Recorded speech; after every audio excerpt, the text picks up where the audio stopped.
Hey, what's up, everybody? Mogion Monster here, and welcome to Why the Fascination, or WTF as I like to call it. Hope everybody's having a good night. Good to see everybody in chat. Hopefully, the signal holds out. It didn't last week, so I have the phone right next to me on standby. um, Good to see everybody. Who's your Squatch? What's up, man? Mr. Lee. Hey, Emma. Mopar Bill. How's it going, man? Great to see you. Sandra, I think I said that already. I can't see. This light is too bright. See if it'll go down anymore. Come on, one more. Give me one more. Nope. Oh well.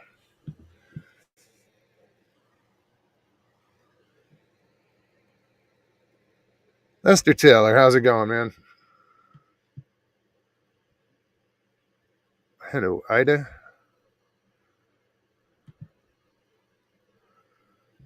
Trying to scroll up.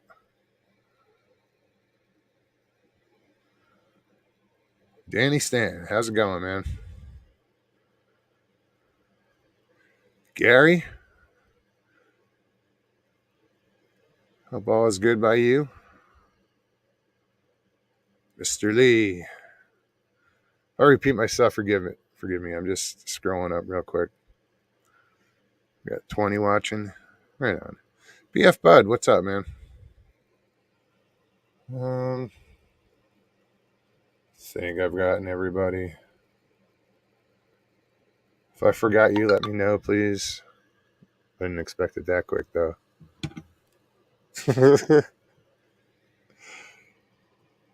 Oh, wonderful.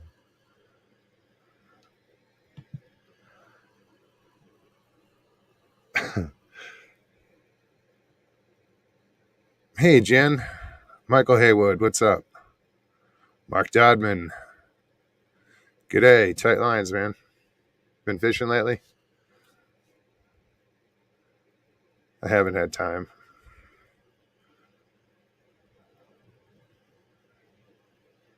Still getting settled in here. Getting this thing winterized or winterproof. It's getting there. It's getting there. Yeah, the background. I missed my flag, so I figured why not. Flyby Stew, what's happening? Hey, Papa Craig, North Alabama Cryptid. Good to see you. So yeah, guys, it's another Thursday night. Same old, same old. Anybody wants to pop on tonight? I will put the link in chat right now.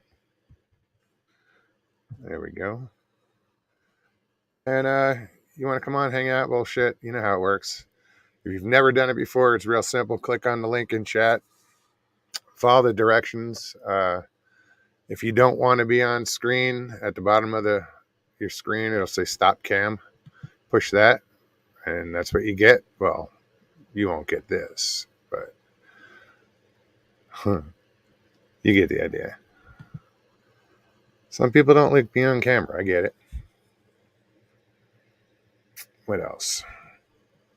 Oh yeah, and just make sure if you do come on that you turn off YouTube in the background, so it's just StreamYard, so we don't get all that echo. I'm sorry, I'm leaning on the table, and it's it's a camp table as far as it's in a pop up trailer. You know what those are, and those little posts in the middle, and they wobble. So I'll try not to touch the table because we're just going to shake all night. People are going to start getting seasick. Oh, it's not going to be good.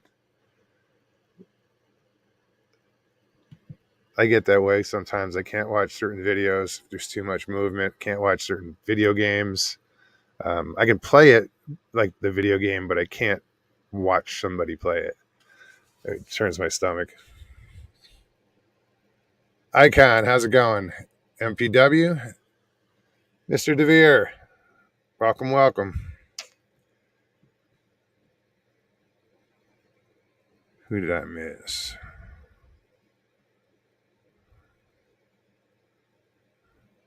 Ramona, how are you? Bat Mom, how you doing? Oh, holy crap. Look who it is. PDP, 1976. What's up, Ben? Good to see you, brother. I passed through your home state about a week and a half ago. Actually, I camped out in your home state. First, actually, I stayed in Walker at a hotel and then went up to one of the wildlife preserves and camped overnight. That was fun. But good to see you, man. It's really good to see you. What else? Let me post this once again. Ben, you want to come on and say what's up? You know how it works. Love to talk to you, man.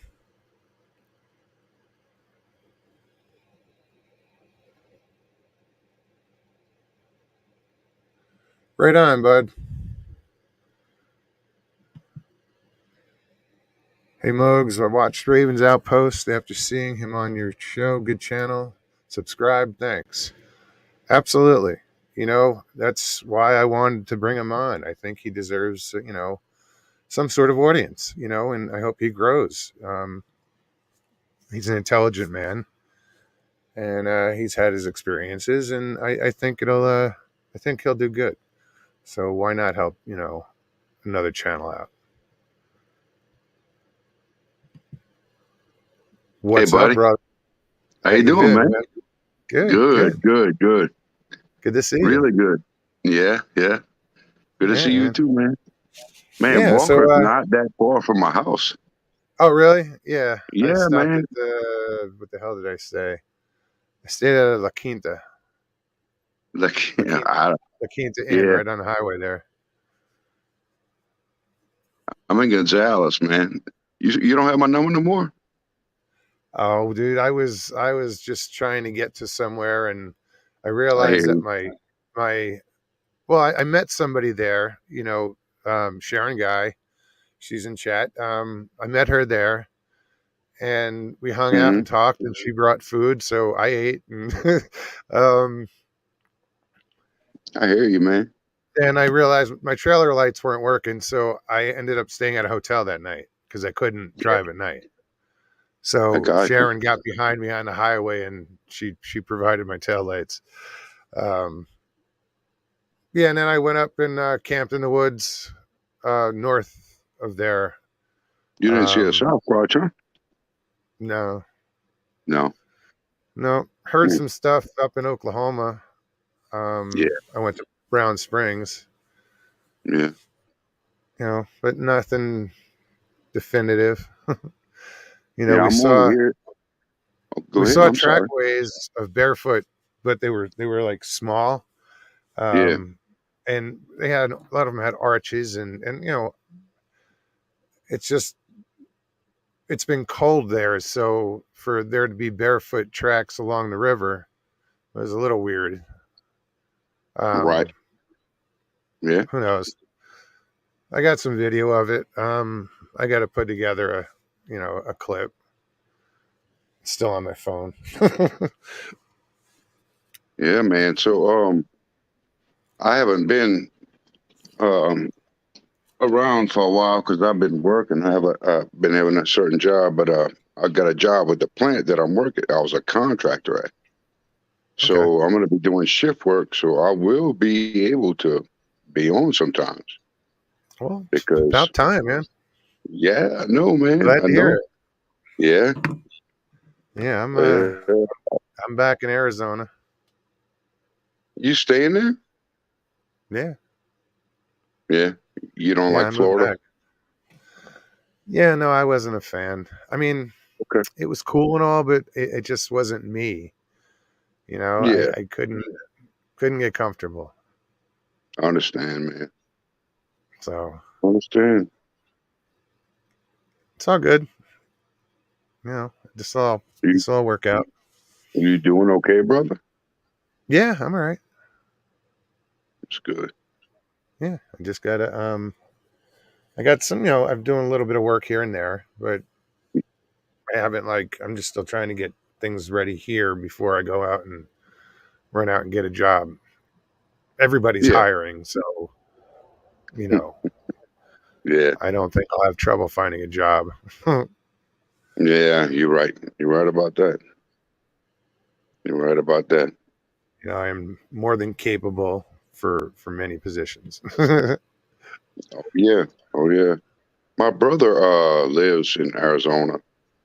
He saw maybe I don't know if it's a government thing, but or he saw one a triangle UFO Hmm. like 2 days ago with some lights on Really? it. Yeah, yeah. Wow. And you know what, dude? TR You know the TR3B or 3R yeah TRB3, something like that. TRB3 something like that. Yeah, Yeah, yeah. yeah. Dude, I heard your partner Kevin. I heard him on the how to hunt thing.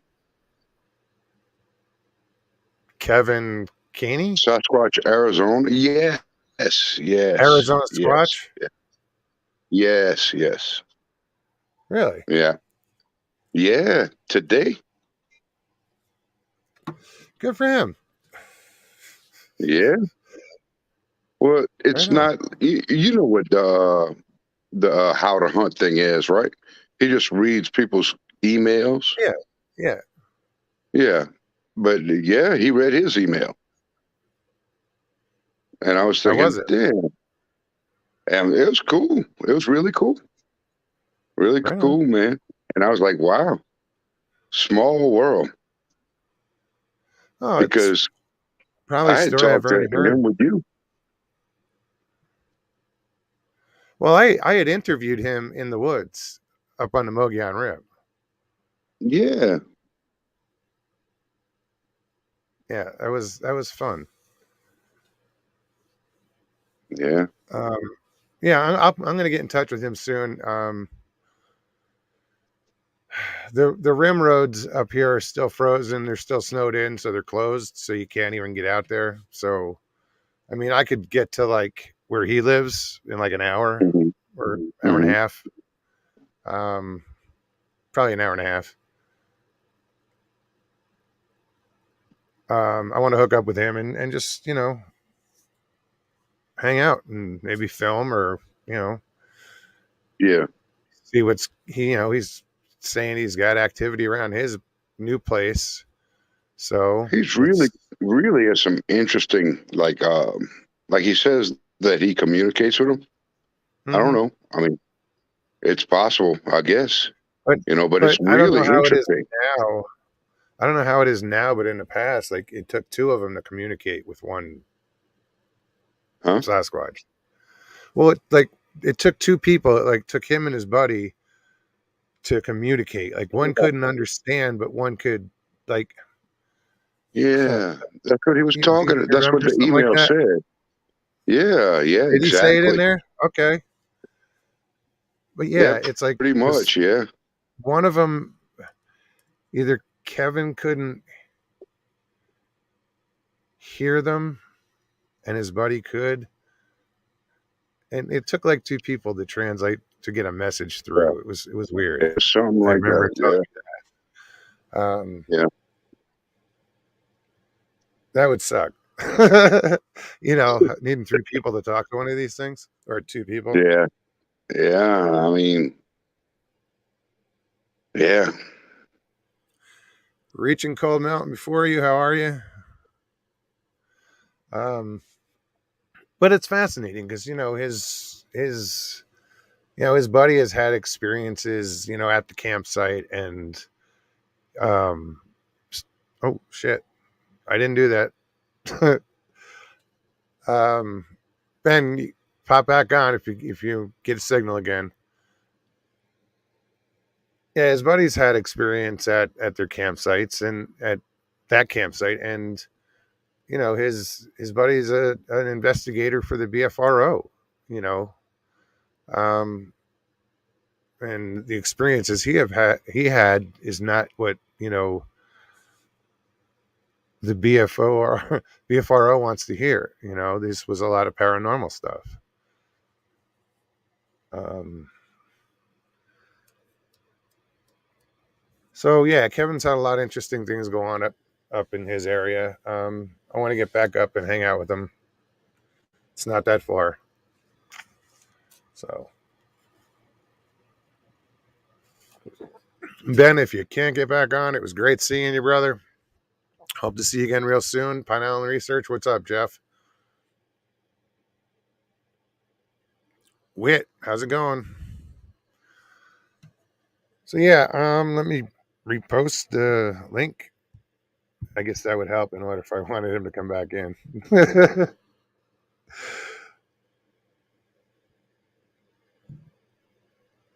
Too funny.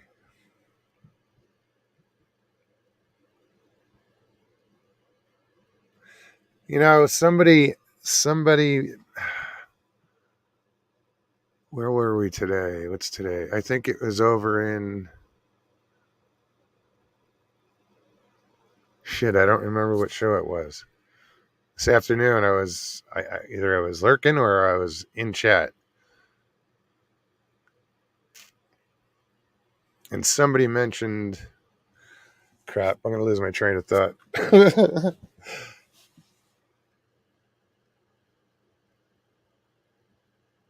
Oh, shit. I lost it. There he is.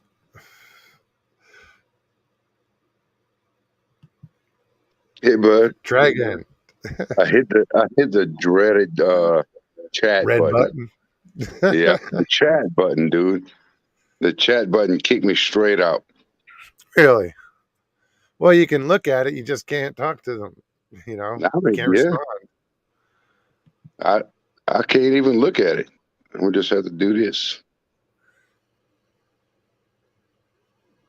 Huh. I'm just seeing else who showed up. Seeing who else showed up, I should say. See, Joe is here. Derek McManus, how's it going?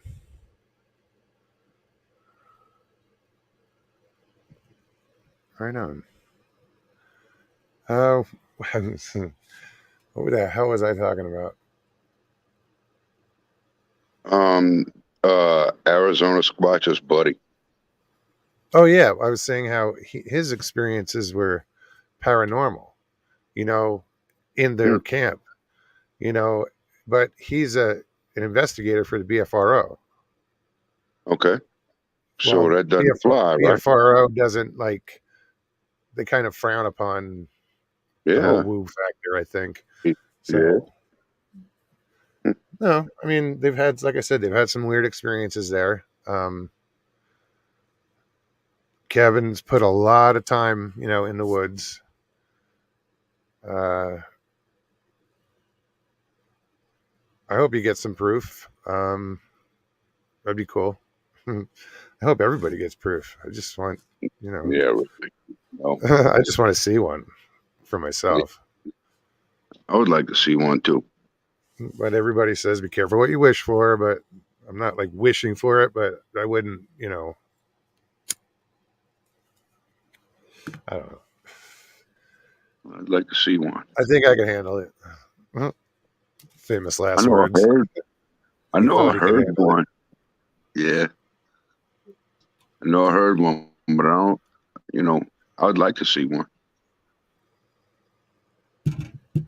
When I was in, excuse me, Brown Springs, there was it went off twice. The first time I really didn't pay attention to it, but something went off, like howled or whatever, but it set off the coyotes. And then the second time it did it, I was paying more attention, and it was weird. It was too deep to be a coyote. It was weird, but nothing bothered us. The next day I went and checked out the cemetery there. I'm losing my voice. Cryptids Canada. How are you, Leslie? Good to see you. Hope all is well in your land, Canada. Canada's pretty pissed off right now. Oh, hold on. Let me see this. Whoa, why? Bunch of truckers all over the place. Phoenix for a few days.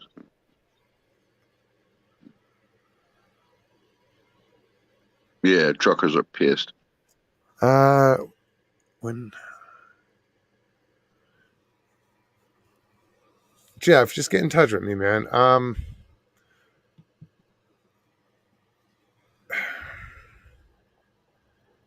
The rim might still be closed. We're only in what? We're still in just entered February. Yep. Yeah, the rim's probably going to be closed for a while, at least until the end of March.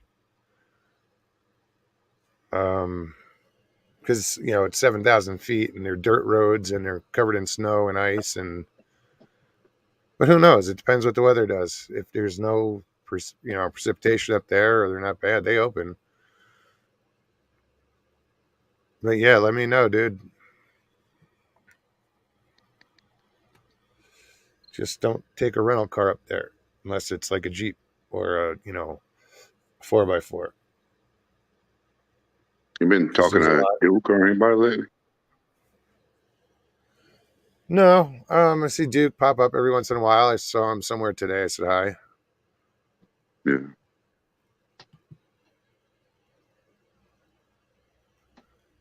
Brandy, how are you? Lockbeard. Hey, Scotty.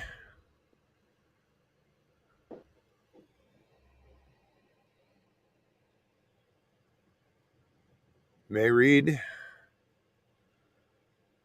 No, I butchered that name. Sorry. Hey, you look good, man. Chessboard, how's it going? I'm trying to look at. Well, if I press chat, it might kick me out again. I want to say hello to everybody. Haven't been here in a while. It's good to see you, man. I'm glad. Have you been doing any fishing, like in the late fall or Yeah, anything man. before it got cold? Last night, it was Oh yeah, last night. I caught a bunch of sockeye, crappie. crappie. Yeah, Yeah, yeah. We call them sockeye over here. yeah. That's awesome, Yeah, man. yeah, man. It was fun. They're good So eating, yeah, man. I'm about to I love switch crab. jobs. I'm about to switch jobs. So I'm burning my vacation, taking my vacation right now. And what are you doing with it? Just chilling. Chilling, fishing, Right on, man. fishing. Well, tight lines, man. That's good to hear. Yeah, I've seen some of your catches, man. You filling up the dock. yeah, yeah. Yeah, I love catching them sockeye. man. We would catch them. I was catching them in Wisconsin. We would catch them at night on Yeah, little tiny glow in the dark hooks and minnows. yeah, Yeah, and we just charged the hook up with a flashlight, and we yeah, drift underneath this bridge back and forth. Yeah, and they were hanging, by the bulkheads and whatnot, and we pounded them. yeah. That's the funnest. I caught them last night. That's when I caught them Yeah, last there's night. there's actually there's here in town we have a state park, Mhm. Dead Horse Ranch State Park. There's three ponds. To me, they're ponds, but they call them lagoons, but Okay. they're like little lakes, three in Hmm. a row. And I've seen crappie pulled out of there like once or no, once. And they were using minnows, but you're not supposed to use minnows in there. So Oh, yeah, and they were deep. So I might have to figure out like a jig system, because they'll hit jigs. yeah, dude. Yeah, they will. You got to get Berkeley power bait. They called Yeah. crappie nibbles, Okay. and they work. They will catch. Um, for every one you catch on a minnow, you'll catch one on there, side by Really? side. Yeah, oh, really? They Oh shit! stinky. Yep. Yeah, I have man. to check that out. I And got a what do you put system. them on? Do you put them on a jig head? Yeah. Well, you're gonna get like a 1/16 or like 1/32 jig head, and you're gonna put a jig on it. And at the bottom of the jig, you're gonna put a crappie nibble, and it's like a little, like one of those, a little marshmallow, like you would Yeah, have yeah, in like the hot chocolate marshmallows. yeah. I know what they are. Yeah, yeah, yeah. Dude, you gotta put them out. You gotta so they are made to kind of to be soluble in water. So the scent will go everywhere. Okay, Hmm. but to to utilize them the best way, you gotta kind of put them out and like let them dry, so they'll get hard, so the soccer lake cannot take them off. Really, and that's the best way to Yeah, use because they will pull them right off. them. Oh yeah, WTF, Mike? What's up? He says 3 lagoons in a row. Sounds like the city wastewater plant. yeah. Oh shit! No, actually, they're fed like the state. The Verde River passes through the state park, so and this river has so many different offshoots for irrigation, and they use the water from the river. They diverted it and created these lagoons.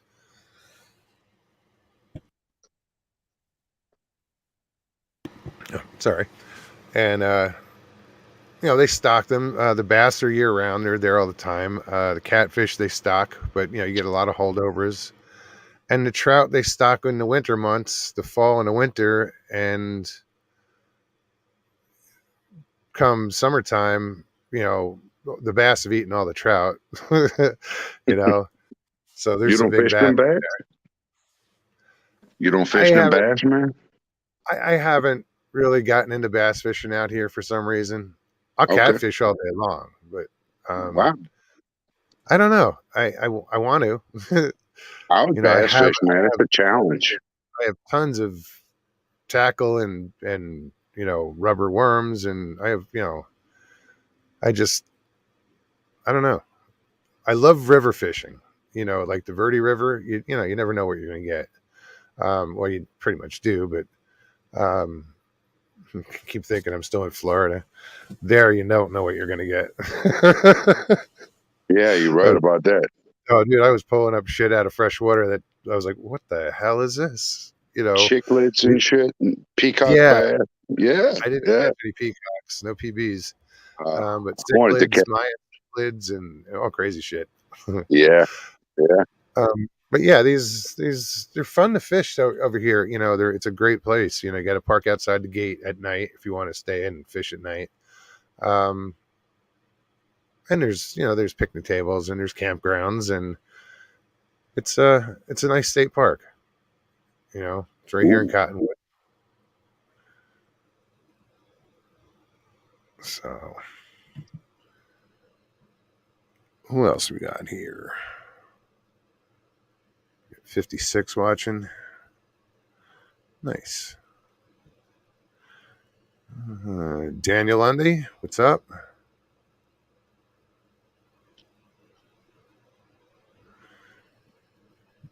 So yeah, I guess it all started with me babbling about wanting to use minnows in a state park that you're not supposed to. The Uh, I don't understand that. Ravens Outpost, what's up, man? Good to see you. Trying to remember if I don't think I finished watching your show, but I checked it out. Sorry I missed the live. Thanks for coming on the other night. It was a great show, really. I'm glad you got subscribers. You got, you'll get some listeners. I hope so. Man, I'm gonna check it out. Don't prove me wrong, people. I'm gonna check it out for sure.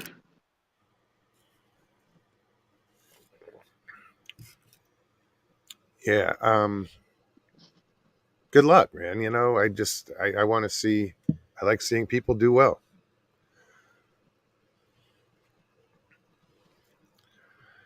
He said the same thing that I had heard a lot, and it's getting embarrassing.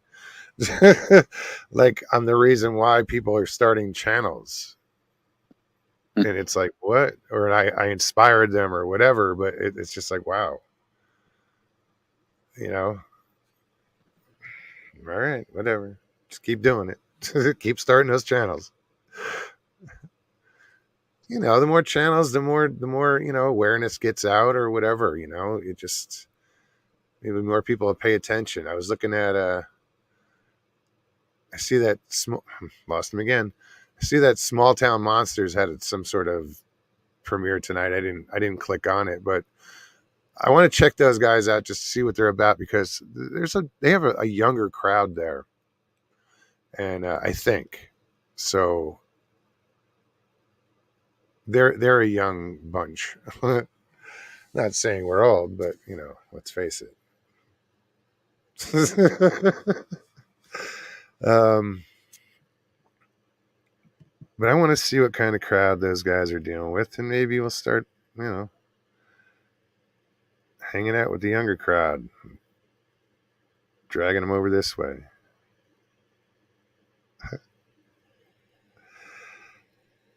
Mike, I'm not trying to set trends. It's just I like to see people, do. You live once, man. I find this fun as fuck.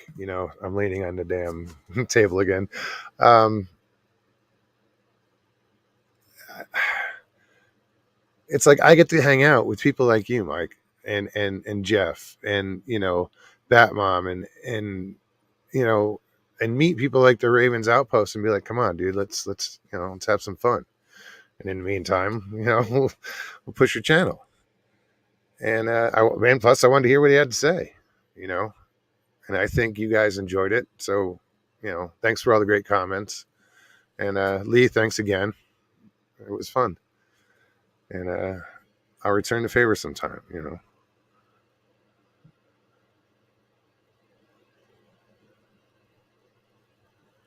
Darkfish.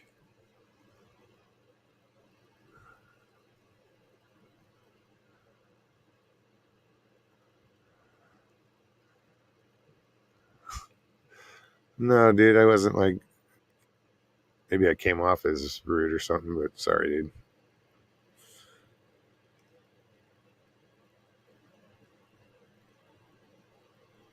Right on, man.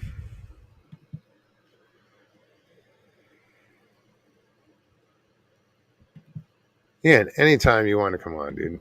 Everybody knows my door is always open here. So that's why I keep posting my link in chat. So people can use it. Where are we at? Jeez, 33 minutes. It's going to be a long night.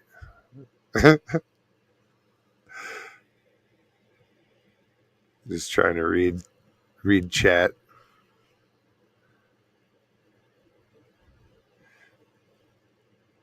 See, I can't do what you do, Lockbeard, and like read everybody's comment. Um, I start from the bottom and scroll up.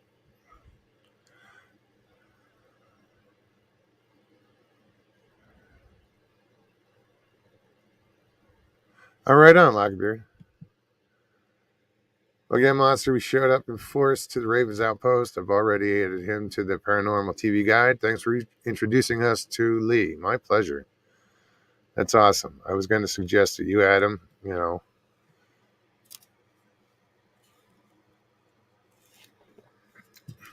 That's awesome. Now we got to get your TV Guide out there more somehow.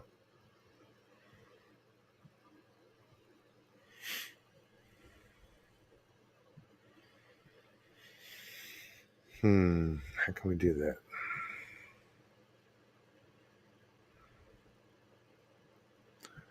All right. The Enlightened Mank, what's up? Nope, that's not. Spaced Out Radio is live in 30 minutes. Figure if it's going to go off, I might as well check it.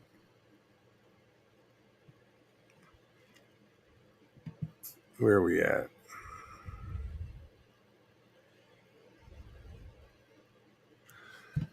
One more time. All right, the link is in chat. Geez, we've covered fishing. I think we've done enough of that. What else we got? Scotty, what are you doing, man? Click on that link. Come hang out. Give us that Australian accent, mate.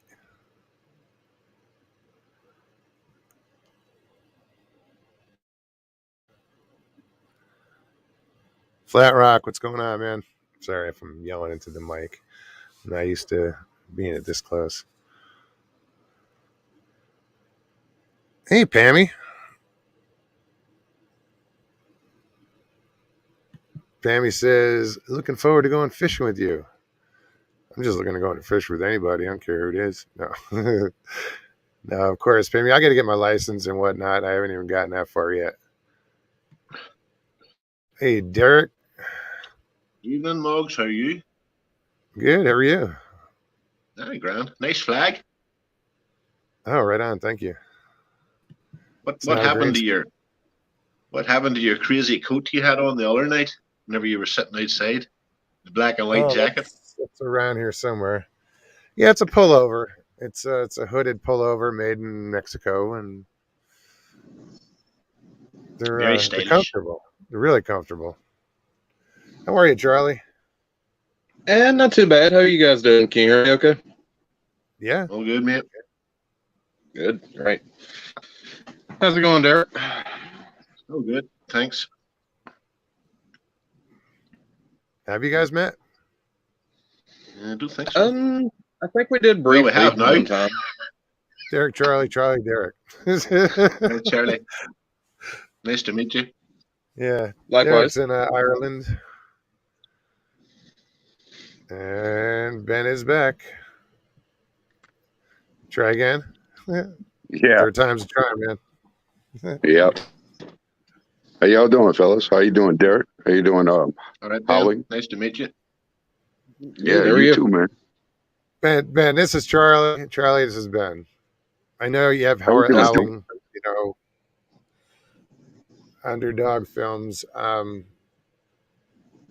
How's it going? You going? You're almost done with this, aren't you? Filming your documentary, Charlie? Almost. Yeah. I've got.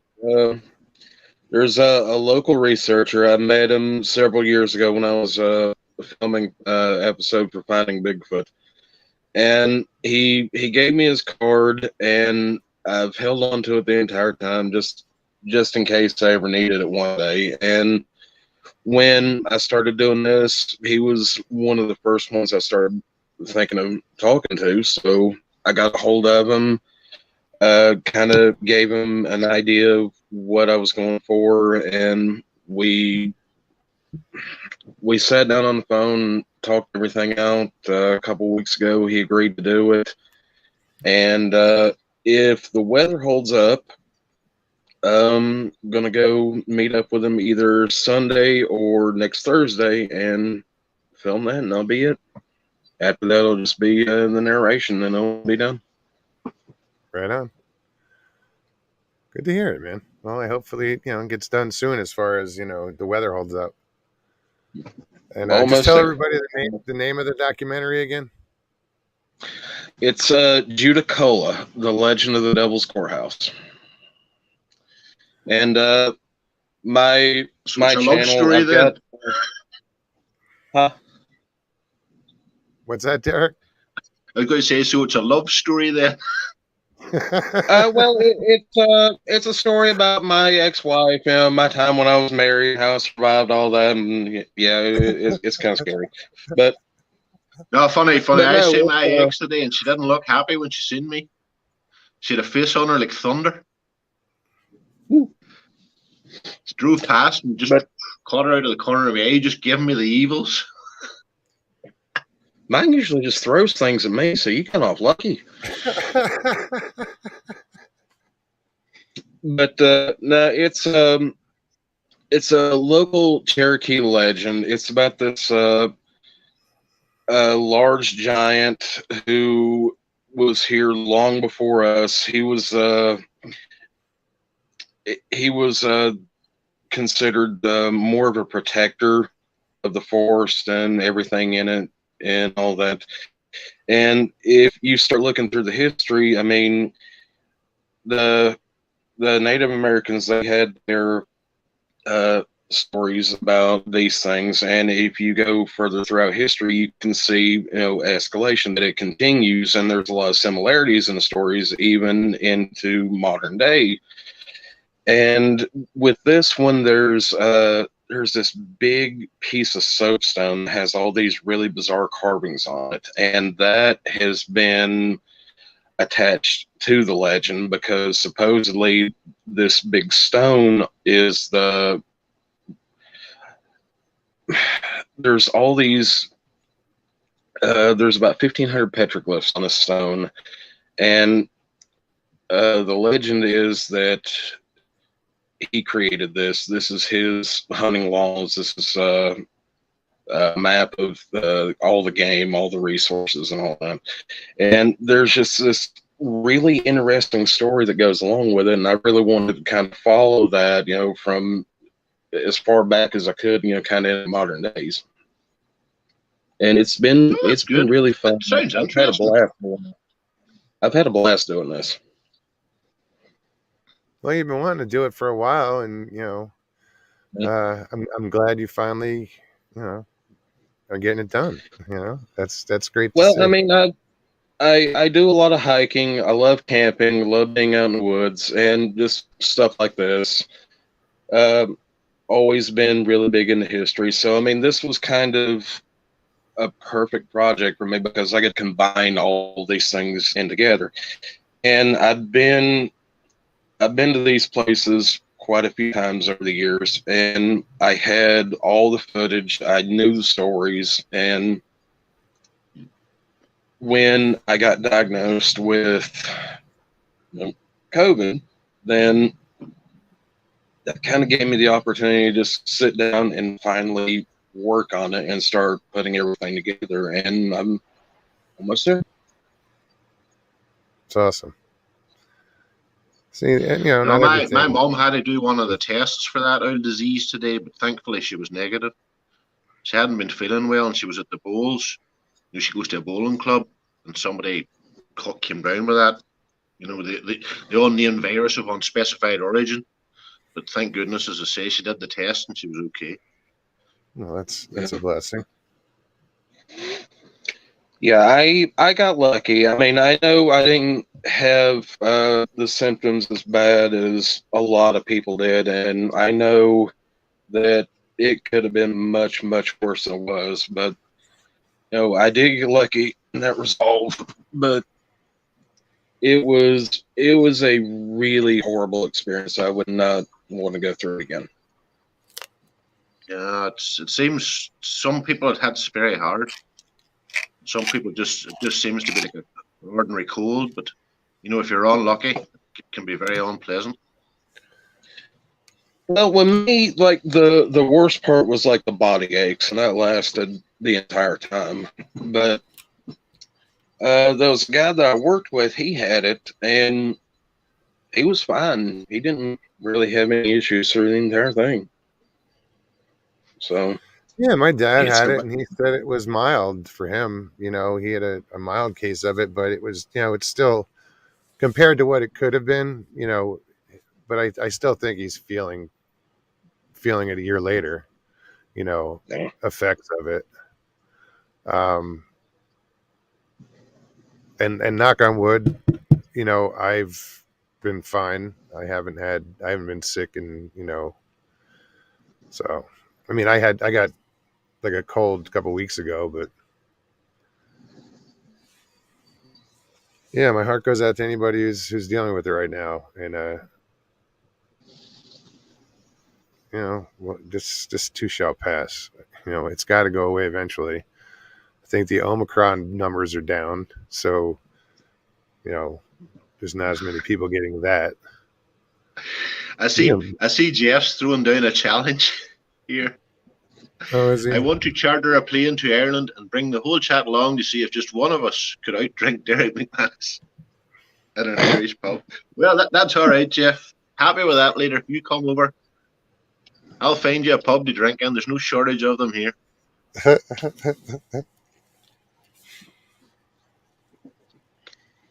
I'm down to go just to go. So.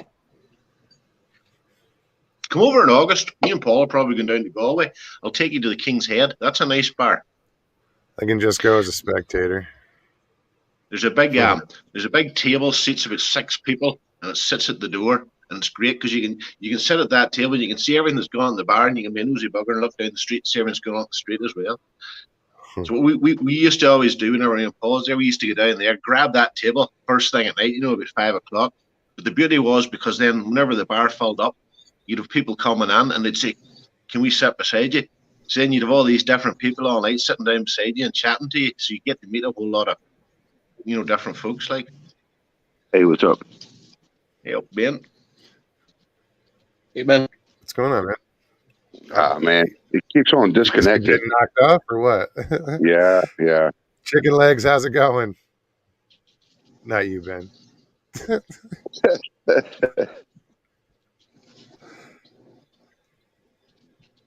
Yeah, I don't know. There's just like the whole quaintness about an Irish pub, and I don't know. It's like I've been the only Irish pub close to it. An Irish pub I've ever really was,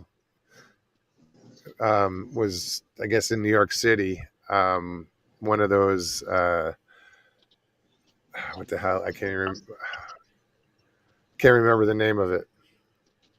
It's this famous Irish pub in Manhattan. There's a couple of pubs down the town, and like I'm 50 in June, and these pubs haven't changed since I was 18. They're exactly the same. Okay, so we have a pub here, and they do this thing. I'm not going to say who did this, but they had this thing. It's called a mystery shot. Okay, and what it is, it's a shot glass that sits up on a pedestal. It's like $6. Okay, and there is no telling what is in this thing. Okay, but if you get the mystery shot and drink it, you get to pick the next one. And whatever combination you want, it could be the nastiest thing you can imagine. It will go in there. They will put it. Yeah, so a buddy of mine didn't think that. A buddy of mine got it one time, and it was nasty. I can't remember what was in it, but it was something god awful. And he got to pick the next shot. Water. Yeah. $6 for a shot of water. That was Maine. Right. But it was funny. Well, they say water's good for you. I don't know. Yeah. I want to see how this person's going to react, Like, I'd love to see that on film.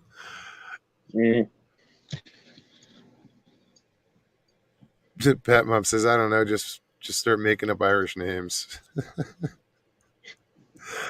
Couldn't remember the name of the bar. It's like McSorley's or something.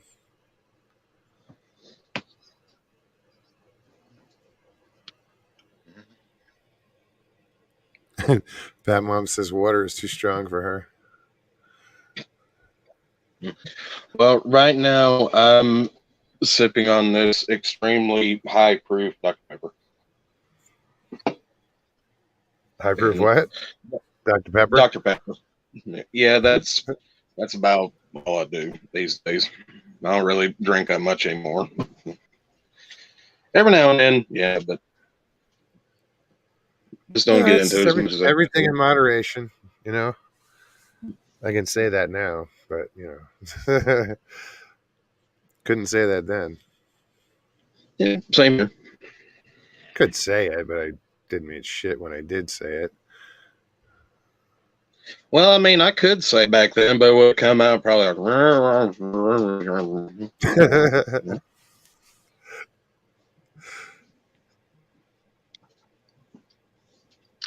Mr. Lee, you come on and sing a song.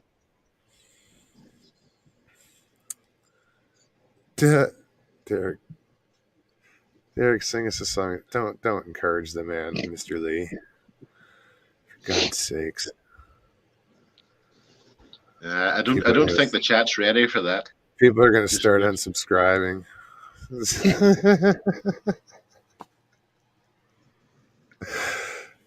Just kidding. Sort of. I'm not much of a singer. Enthusiastic maybe, but not much actual talent. That's enthusiastic's a good word.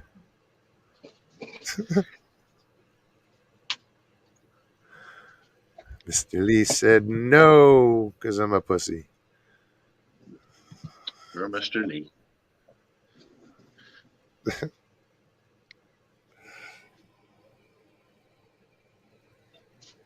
What else is here? Paramedic, what's up?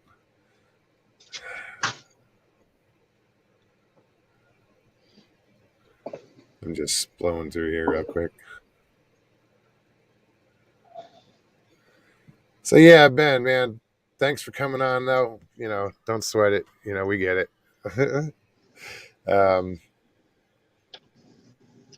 Next time, if you can only come by for a little bit, I get it. It's a big deal. Signals. Shit, my signal sucks so bad I had to use my phone on Tuesday. I'm just watching that signal constantly, hoping I don't have to do it again. Poor Lee, he was like, "What do I do?" People were like, "Just keep going. I'll be back." That's what they call it, vamping. Whenever the host drops off and the guest has to look after the show for him, you see everybody in the chat going, "Vamp, vamp, quickly, vamp." I just figured he hit the red button. Cryptid says, Mogs, what's your weirdest paranormal or cryptid story?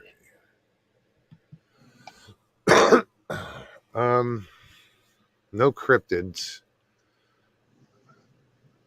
I mean, I heard stuff one night at the 168. We heard a growl. Don't know what the fuck that was.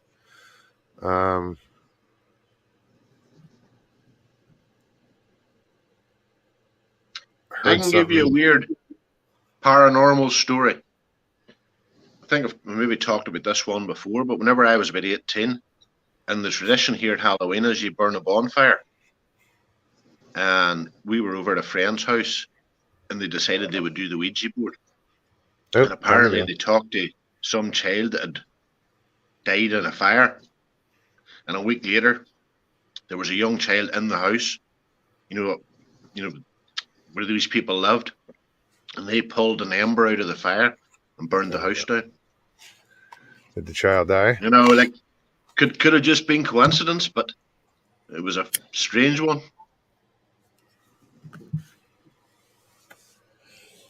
Huh. Did I answer that guy's question? That person's question?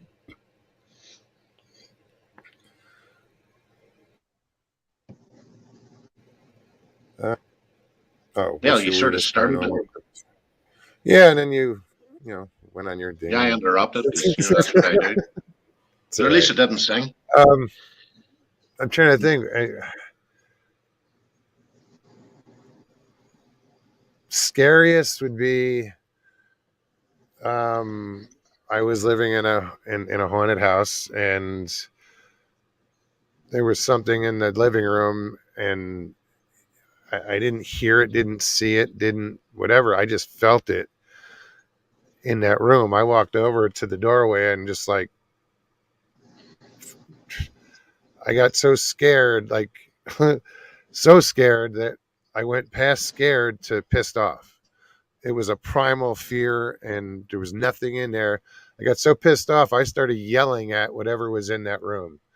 I couldn't see anything. There was, I just started, I was like, come on, all tough guy. And and then I stepped out of the room and I was fine. But that was weird. That was like the scaredest or most afraid. Scaredest. Yeah. Good English. Scaredest. Make up a word. Why don't you? Why not? It's a mogism.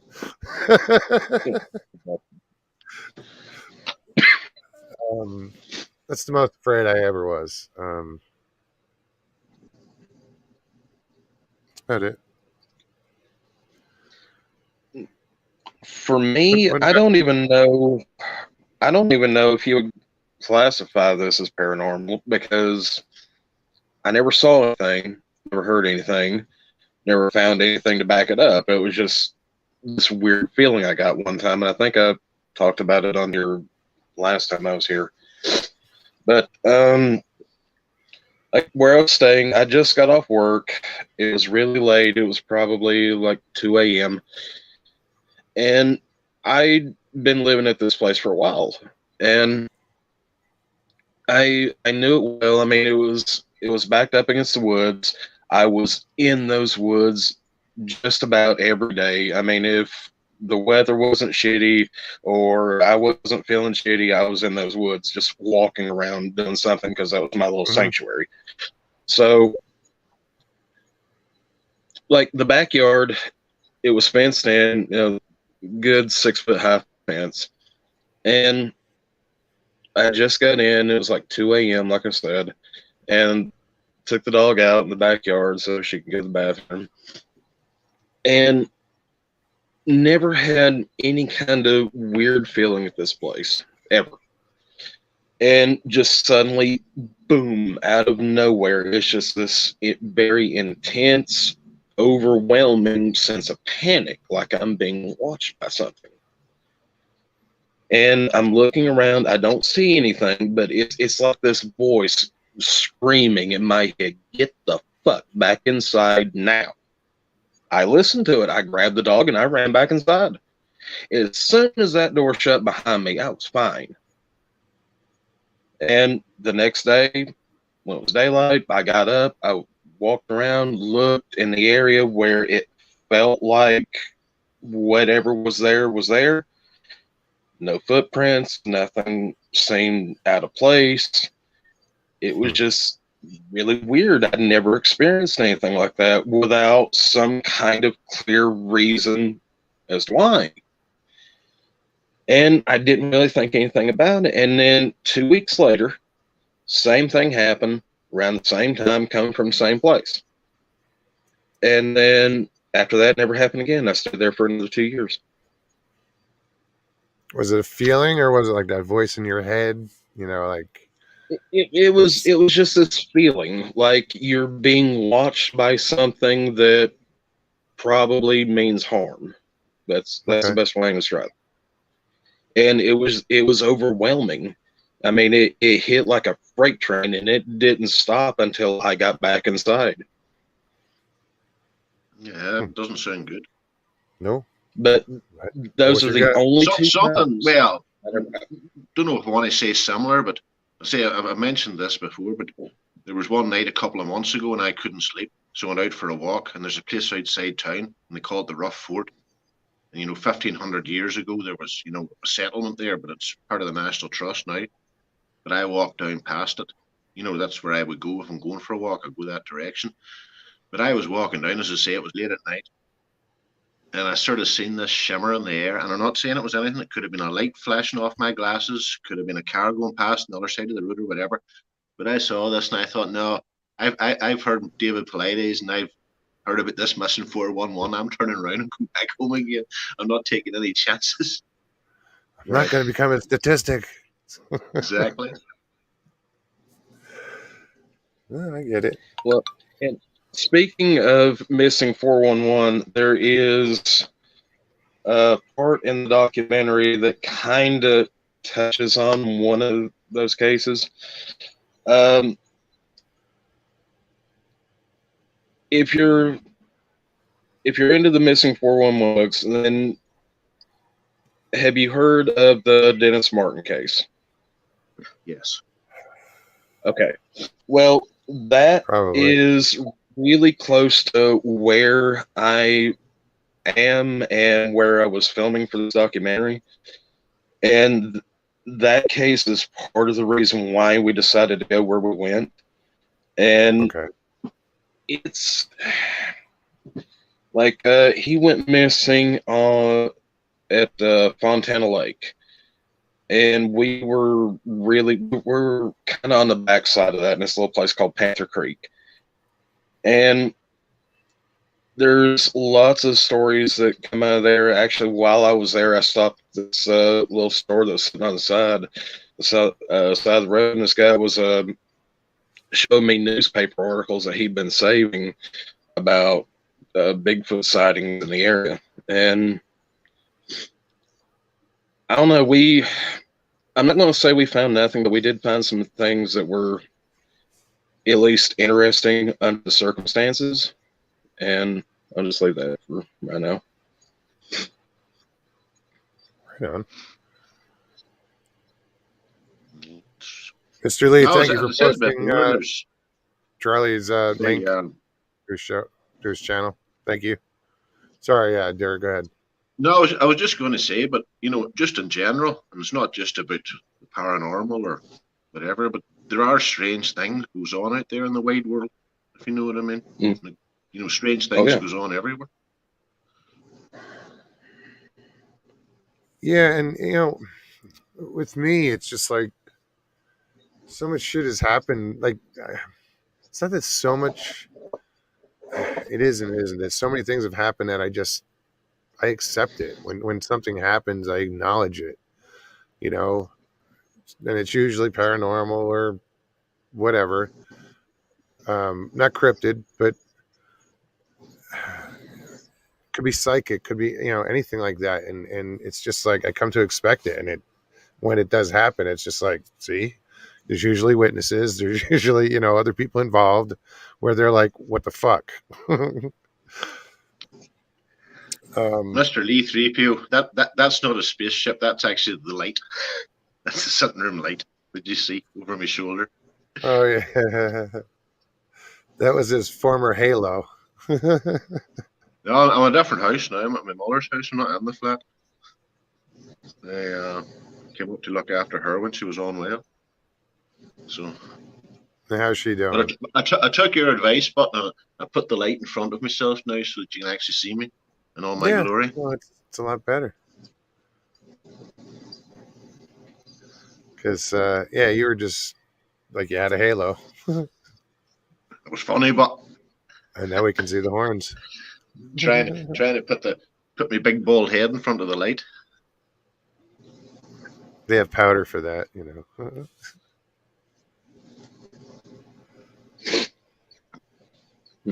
Who else is in here? There's a good one from the Enlightened Mank. Yeah, I'm about to bring that up. Hold on. There we go. Look monster, I heard a ghost walk from a bedroom door that opened, walking across the landing by my bedroom door. From the other door, and walked to the bedroom and opened the door and banged the toilet.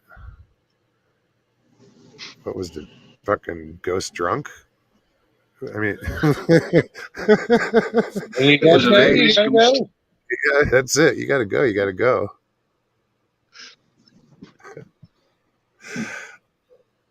That's cool though. Yeah, I've had some weird stuff happen, but not that much at one time. Well, sort of. What else? Jimbo, what's up, brother? Good to see you. I'd like to get Jimbo on here one of these days. I want to hear what's going on with him. He's got some interesting stories. I'm not trying to put you on the spot there, Jimbo. But We're putting you on the spot. whenever you're ready. He only does that to Mr. Lee. Mr. Lee's a pussy. It's a shame, you know. Just want the guy to come on and hang out, but no. Miss Dill, there you are. Welcome.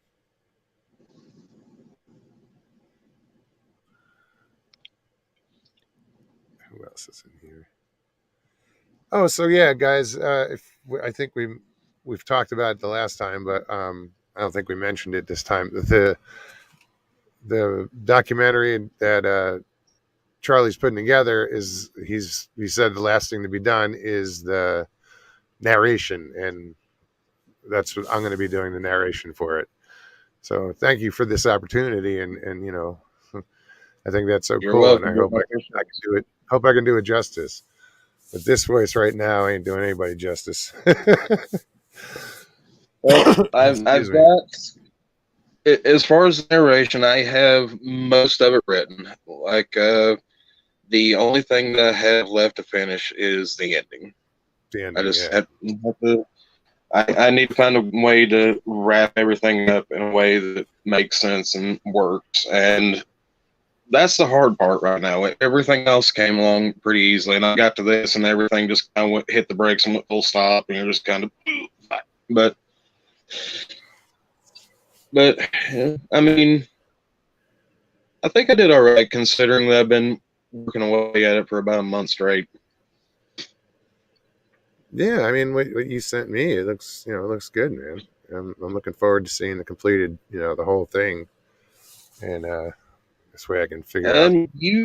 You actually should be able to see it from the way I sent it to you, because the copy that I'm editing, it should still be transferring over to that. Yeah, I didn't get. You should still be able to see everything. Right on. Well, hell, then I can see what I have as far as a program or how I'm going to record this, and get it to you. The editing program that I use, I just need it in like a MP3 format. Okay. Because I know that works, because that's what I've been using. Right on.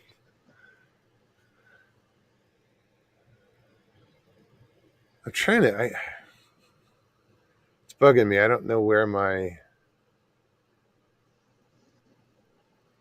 audio recorder is. I have a Tascam, or had. I don't know what the hell happened to it. Oh well. Do you have a recording program on your laptop? Oh yeah, no, I'll do it here. I'm just saying it just dawned on me. It's a total random thought. I was going to say, I mean, you got a pretty good microphone in front of you. I mean, the sound's coming through really nice. So I mean, that would. Oh no, it'll. The setup is fine, for recording. I just have to, figure out which recording like works best. There's some things I want to try, so I got you. Yeah, we'll figure it out. Yeah, shouldn't take long.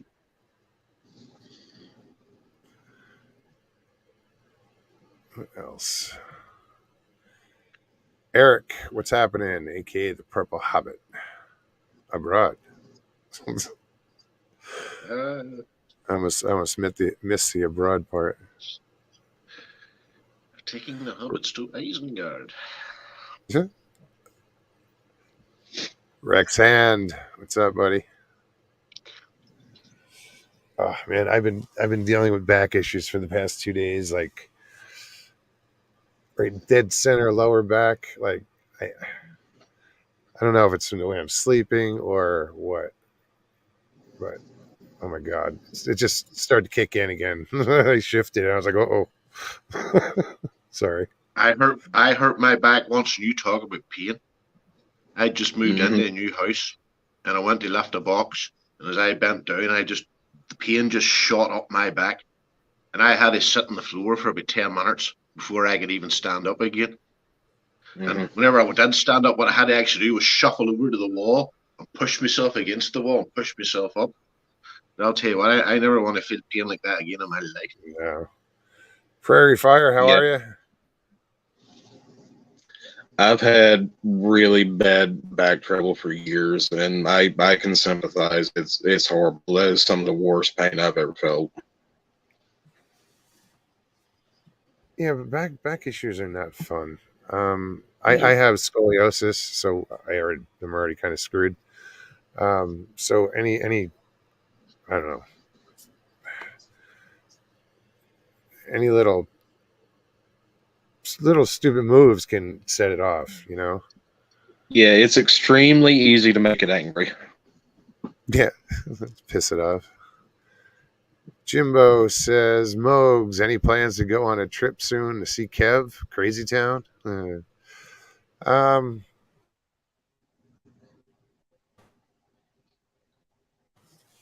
have to go see him when he's camping, but you know, like the roads up there are closed right now. He might have a campground at a lower elevation. I'm not sure how high Crazy Town is. I've been to Hilltop 91, I think it was. That was a cool little campsite. I did some filming then. It was fun to do that interview with him. But yeah, I'll hook up with him.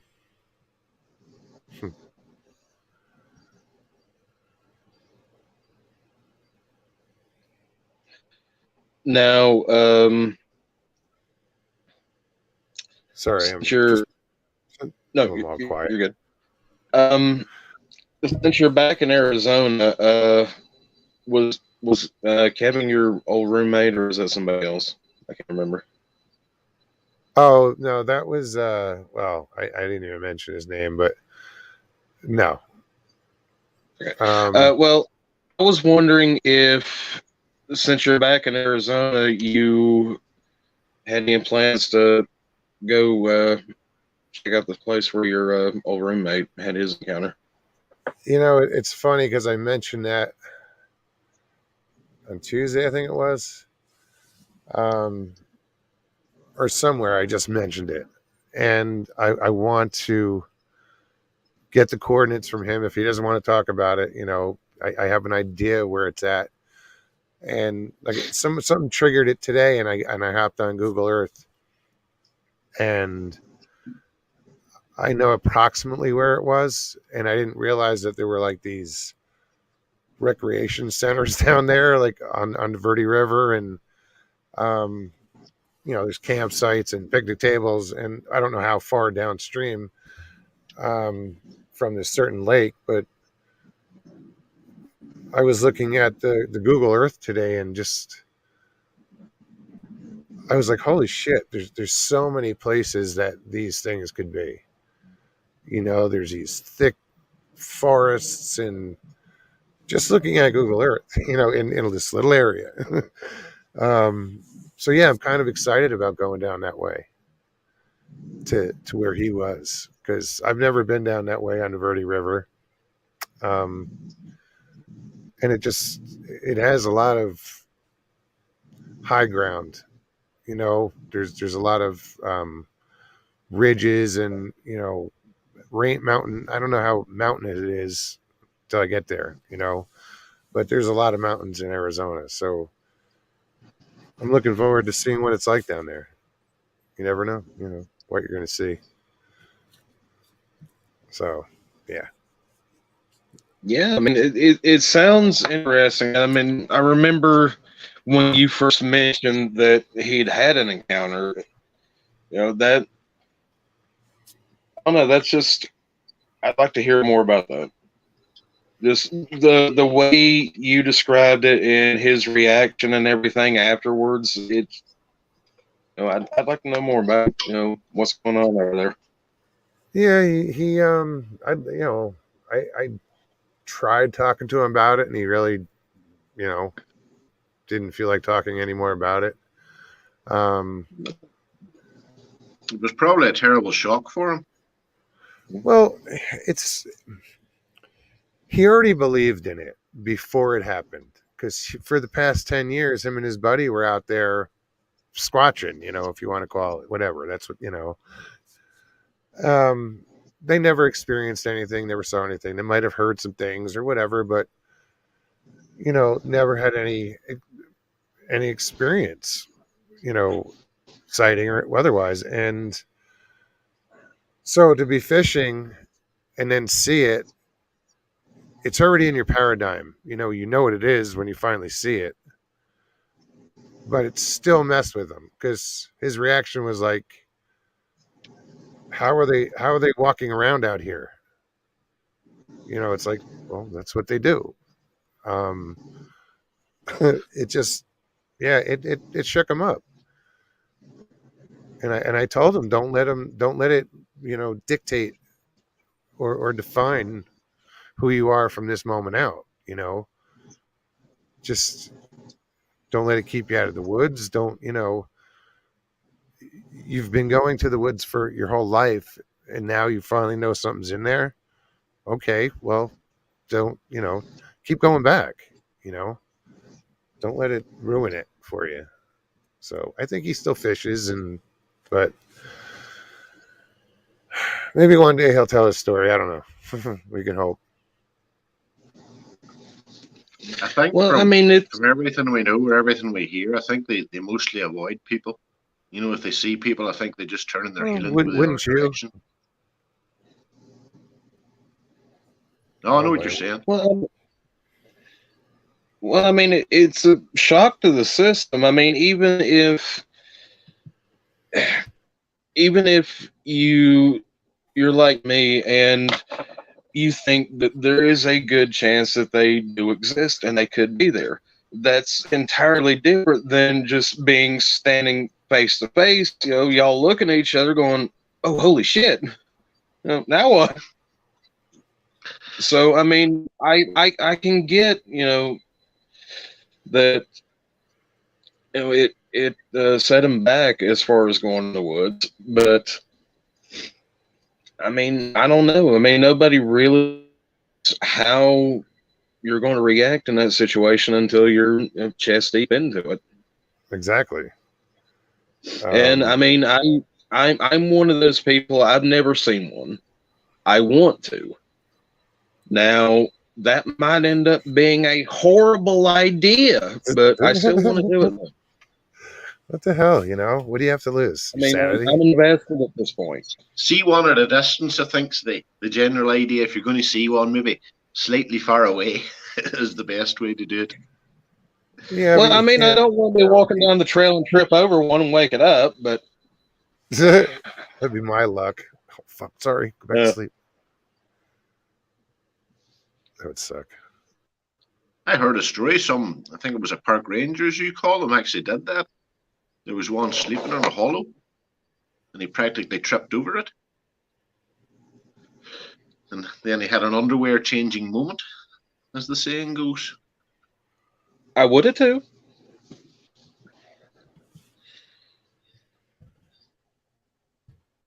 Jeff's been smart arse again. Now, you don't spell Derek D-E-R-K-E. Sometimes I say.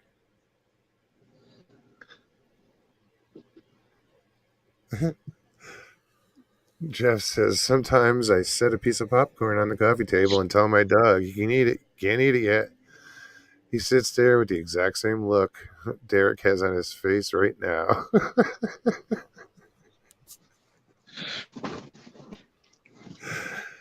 Oh, shit.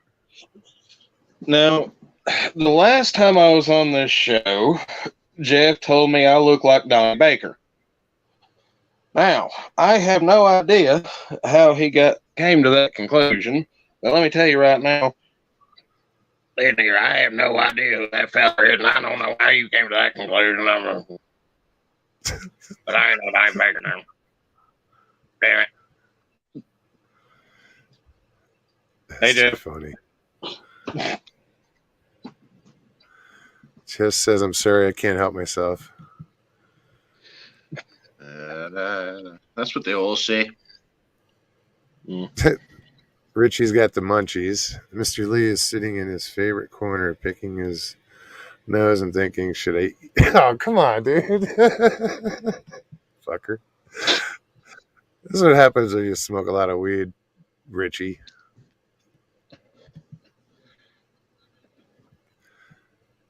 He's probably already said about 4 times how high he is. That doesn't make him a bad person.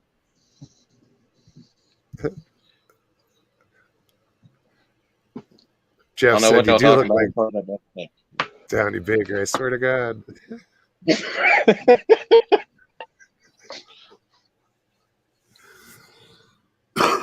Excuse me. Megawatt, how's it going? Jeez, I coughed and my voice came back. Woohoo! It's funny how that works. At Megawatt, I'm relatively sober tonight. I'll have you know. Whenever I'm really drunk, I sing. I was telling Megawatt, like running into a sober Irishman. I was going to say I'm relatively sober tonight. You know when I'm drunk because I sing and do other sort of stupid things, and then I fall over at the end of the night or fall asleep. Oh yeah, it's not hard to fall on something. It's not hard to tell the difference. We love you anyway. I know, and I appreciate it. Oh, there he is. Hey, Lee, how's it going, man? I'm doing all right, brother. How you doing? Doing good, doing good. Let me turn this down a little bit. Go ahead. Yeah, I just want to stop by and say I appreciate everything you did, man. It helped a lot. My channel's just blowed up. Fucking hey, man. That's awesome. Hell yeah. I had a great time last night. I had that live stream. I had fun. I watched, got through about half of it. Had something I had to do. I'll get back to it. Dude, I gained 61 subs, dude. I appreciate that, man. It kicks ass. Awesome. That is awesome. And thank you to everybody in chat and everybody that subscribed. That's awesome. Oh man, everybody was great. And it's just I'm going to have to change everything up the way I do things now. Got so many people there. Be careful, dude. I thought that too, and then I was like, no, you don't. You go with what you're doing. Right. That's what people get to know. I kept thinking, if I get bigger, I got to change. No, I don't. No, just be yourself. I thought the same exact thing, man. Oh, I'm going to get bigger, and I got to change something. And no, that's why you're getting bigger, because of what you're doing now. Right. Be consistent and just keep doing it. Do your thing.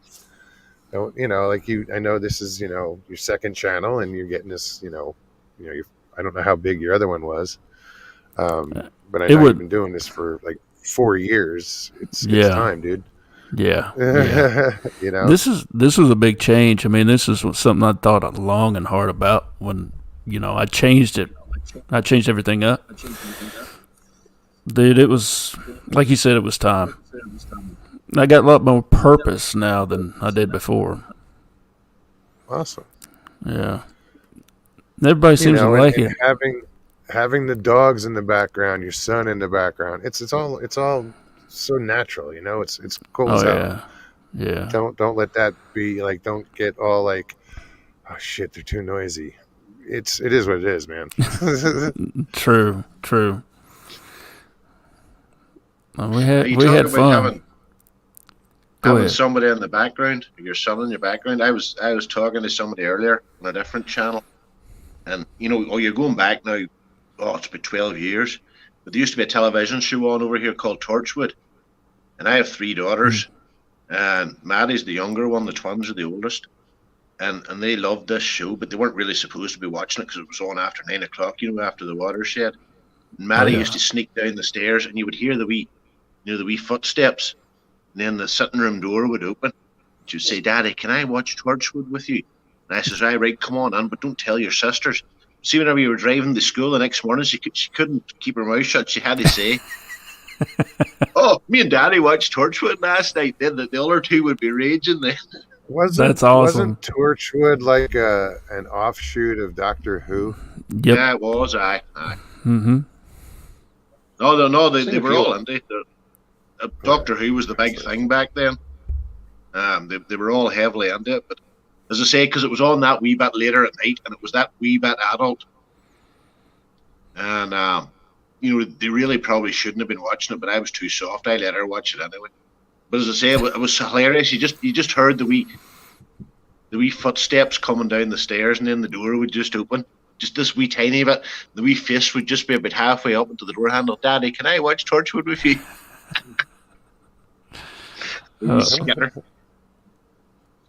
That was me as a kid with horror movies, because my dad would always rent whatever new movie came out. When I was a kid, I wasn't allowed to watch them, so I would wait till everybody would go to sleep, and I would like sneak into the living room at like 3 o'clock in the morning, and got caught watching Hellraiser one time, and just scared the shit out of me. But I liked it, and I just kept going back, and they kept catching me watching them so many times. They were finally just like, I watch whatever you want. Glutton for punishment. First Hellraiser's a good movie. Scary movie, but a good movie. Yep, that's the one. No, I used to love. I was always into like werewolf flicks and Werewolf in London. Did you ever see that one? American Werewolf in London.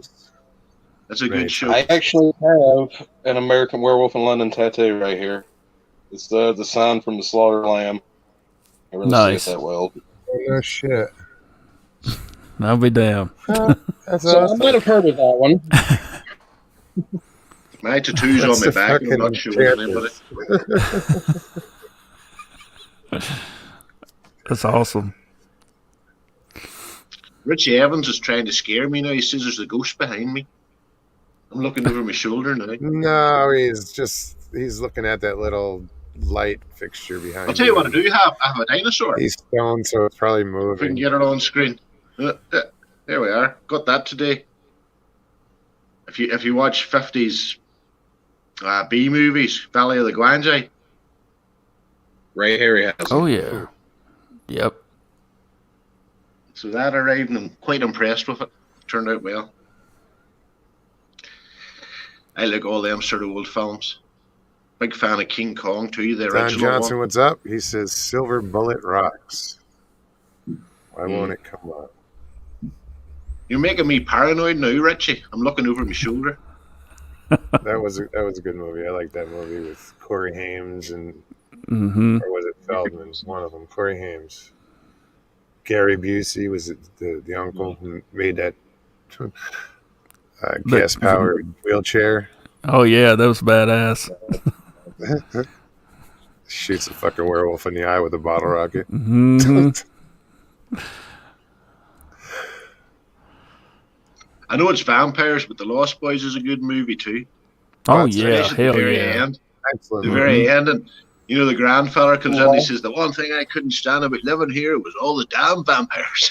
Like he knew the vampires was there all along. Cabin in the Woods is good too. I watched that the other night. Again. Speaking of vampires, there is another one. It came out like right around the same time Lost Boys did.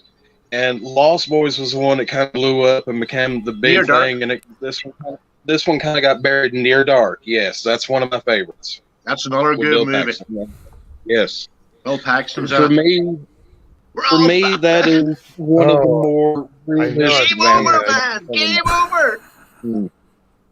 Rest in peace, Bill Paxton. Well, obviously that was out of Aliens, but class actor, like... Yeah, he was always one of my favorites. I liked him and everything I saw him in. Well, he went down fighting anyway in the Aliens movie. Oh, yeah. Trying to remember that movie. Hold on. I remember being over at Paul's one time, and he got one of those surround systems were new at the time. And he had that set up. And the bit in Aliens where they're, the sentry guns are firing. Mm-hmm. And the guy next door, he rang us and he says, "Any chance you could turn the movie down a wee bit?" He says, "I can hear that shooting right."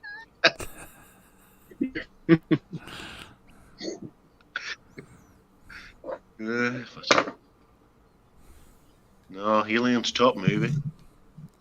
You're their top movie. Well, hey, Jeff. Oh, look, he arrives. Waiting long. Nice to see you, Jeff. I just popped on to make sure Derek knows that I just say these things out of love, and I'm just teasing. I knew that, Jeff. For God's sake, you're talking to Irishman. We tease each other all day long. Yeah. Yeah. No. I like your hat. What's that on your hat? With vulgar words. It is a buffalo. It says a buffalo Sodak for South Dakota. A growing up cow. It's a buffalo or a bison, right? Mm-hmm. Yep. Lee, I enjoyed your show the other night. I appreciate that, Jeff. New fan. I don't know if it's my signal.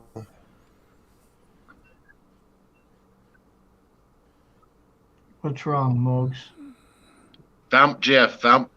Mogs has lost the signal. Is anybody else having issues? Right now, not me. Seems like everybody froze up. So no, everything's good on my end. I think it's just you, Mogs. I told you can't stream the show before you close all the porn tabs, Mogs. Otherwise, it freezes up on you. Oh, shit. See? There we go. There's the proof. And he's gone. Well, thanks, Let's McStill. get him demonetized and banned off YouTube now. We're talking about all the stuff we shouldn't talk about. We can just let it all go wild now until Mogs gets back. He'll be sitting now frantically trying to reconnect. He'll be saying, that bastard, what's he doing now? What are they doing whenever I'm not on? We need to get Miss Dill on here. I saw you chatting there earlier. Jump on, Miss. Well, no, can't now because nobody's going to. Mugs can't throw a link. He's back. He's trying to get back in there. See what happens. I'm on my phone. I'm on my phone too. Don't worry about it. So somebody asked, "What's that black spot behind Derek?" And I said, "It's his butthole." And I didn't realize they were talking about on your wall there or ceiling.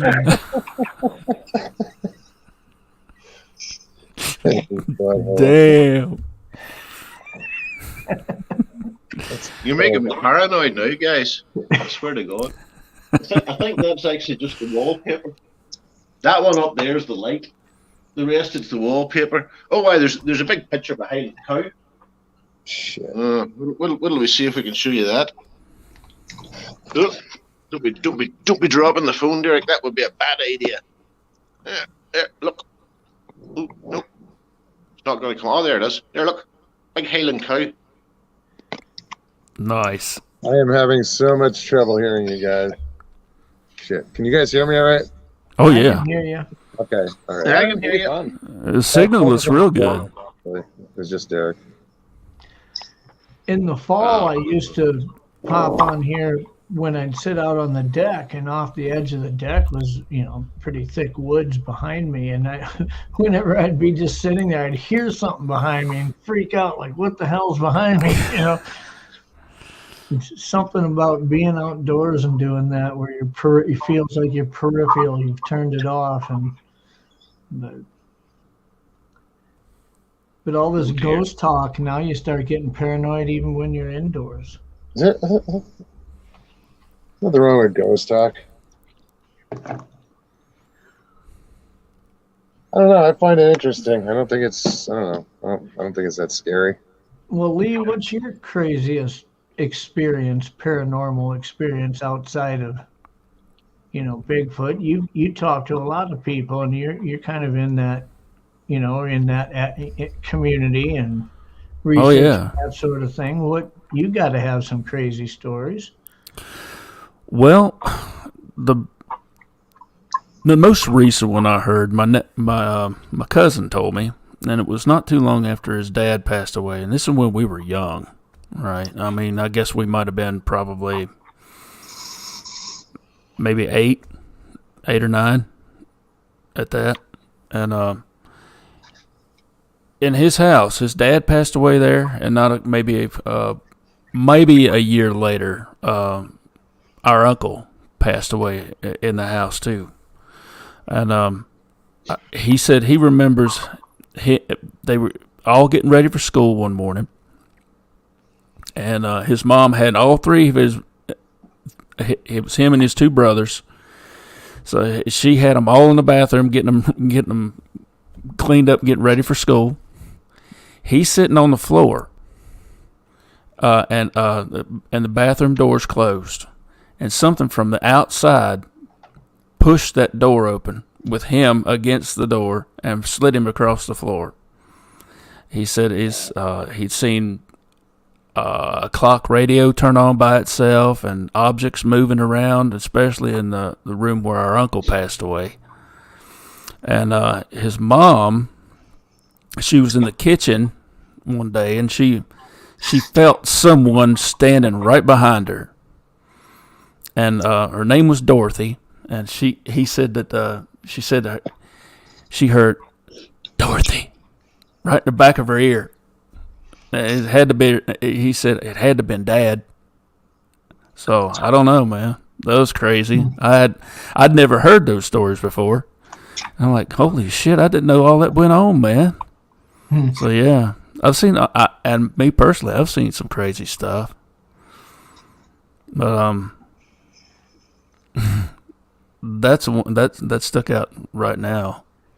How about you guys?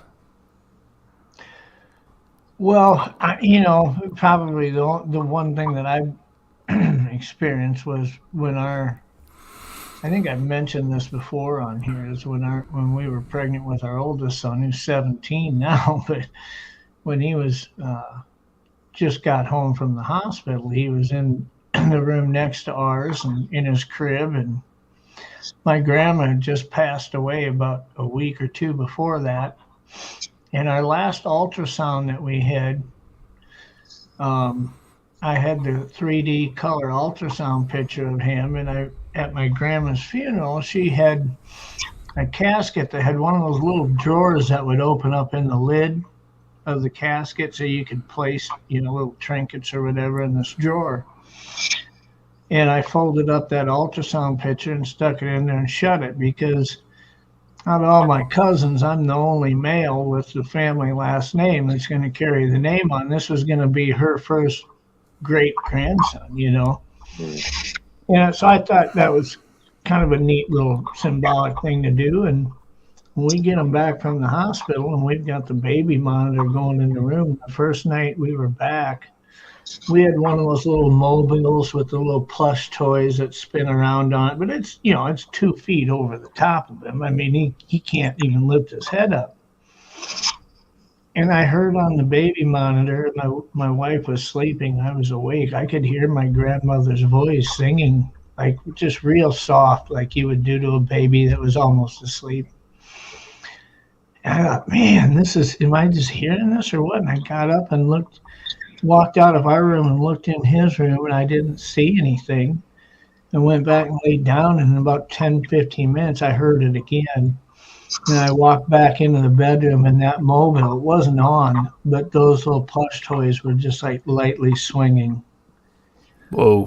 And I was like, this is weird. And I went and looked in his crib, and he's laying there with his eyes wide open, and he's practically just smiling. He's not fussy or nothing. So I go back and lay down, and I heard it again late at night, and I woke my wife up, and I said, do you hear that? And it wasn't going then. Well, the next night, my wife woke me up. She heard it. And you could hear my grandmother's voice just talking to him. Wow. And so after like 2 nights of this, when my wife was at work the next day, I went into the bedroom the next day and sat down in a chair, and I didn't know what else to do. I just had a conversation out loud with my grandmother and said, I want you to know, if this is you here, you're welcome to be here and see him. But you can't be singing out loud in the middle of the night because it's freaking my wife out. Mm-hmm. Yeah. And we never heard it again. Oh. But I want, I didn't want, if it was a ghost, if it was her spirit, I didn't want her to feel like she's not welcome there. It wasn't something bad going on in the house. But I'll tell you what, you could hear it plain as day over that baby monitor. I mean, it was just the craziest thing. It just sounds to me, I don't know, it sounds to me like she just wanted to see that baby before she left. Yeah, I don't know. Then another story that I've heard, and this is from my research partner Doug Hychak, and he's had some really strange things go on, experiences with orbs. And I've told people before, out of the 9 live cameras that Doug has up on the property up in Minnesota, where we see a lot of stuff. Some of it's unexplainable. A lot of it is explainable. We identify it as insects or moisture droplet on a limbs, things like that. But we've got more footage of what appear to be energized moving orbs than we do of black bear.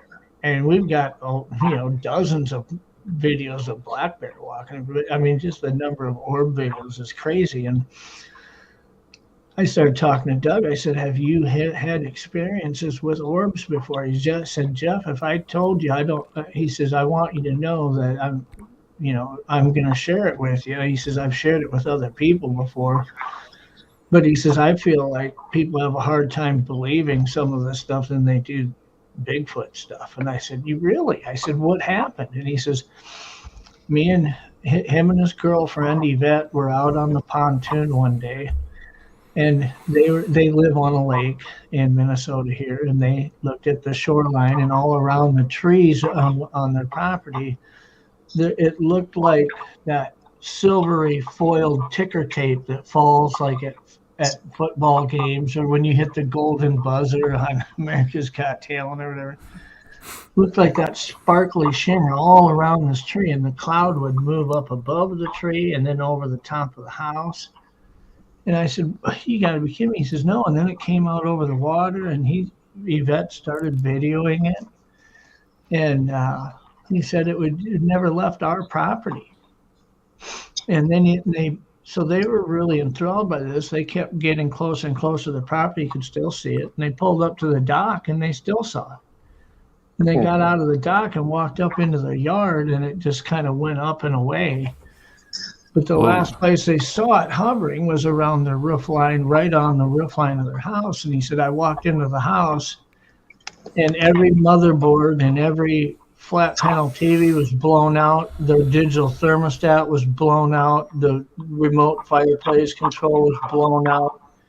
He had like $14,000 worth of shit he had to replace in his house because the actual, like the TV's plugged in, the motherboard in it, he had one of them diagnosed to see was it a power surge or what. And it blew the whole motherboard and the TV out. And that was the case with like 3 different televisions in their house, and the whole electronic thermostat had to be replaced. It was crazy. Wow. Damn. And they've been on their deck before where big yellow orb would float right outside their kitchen window. They'd see it from inside the house. And they went out on the deck and sat on the deck one night, and they're having drinks, and here's this yellow orb floating literally like 15 feet away from them, right by the railing of their deck.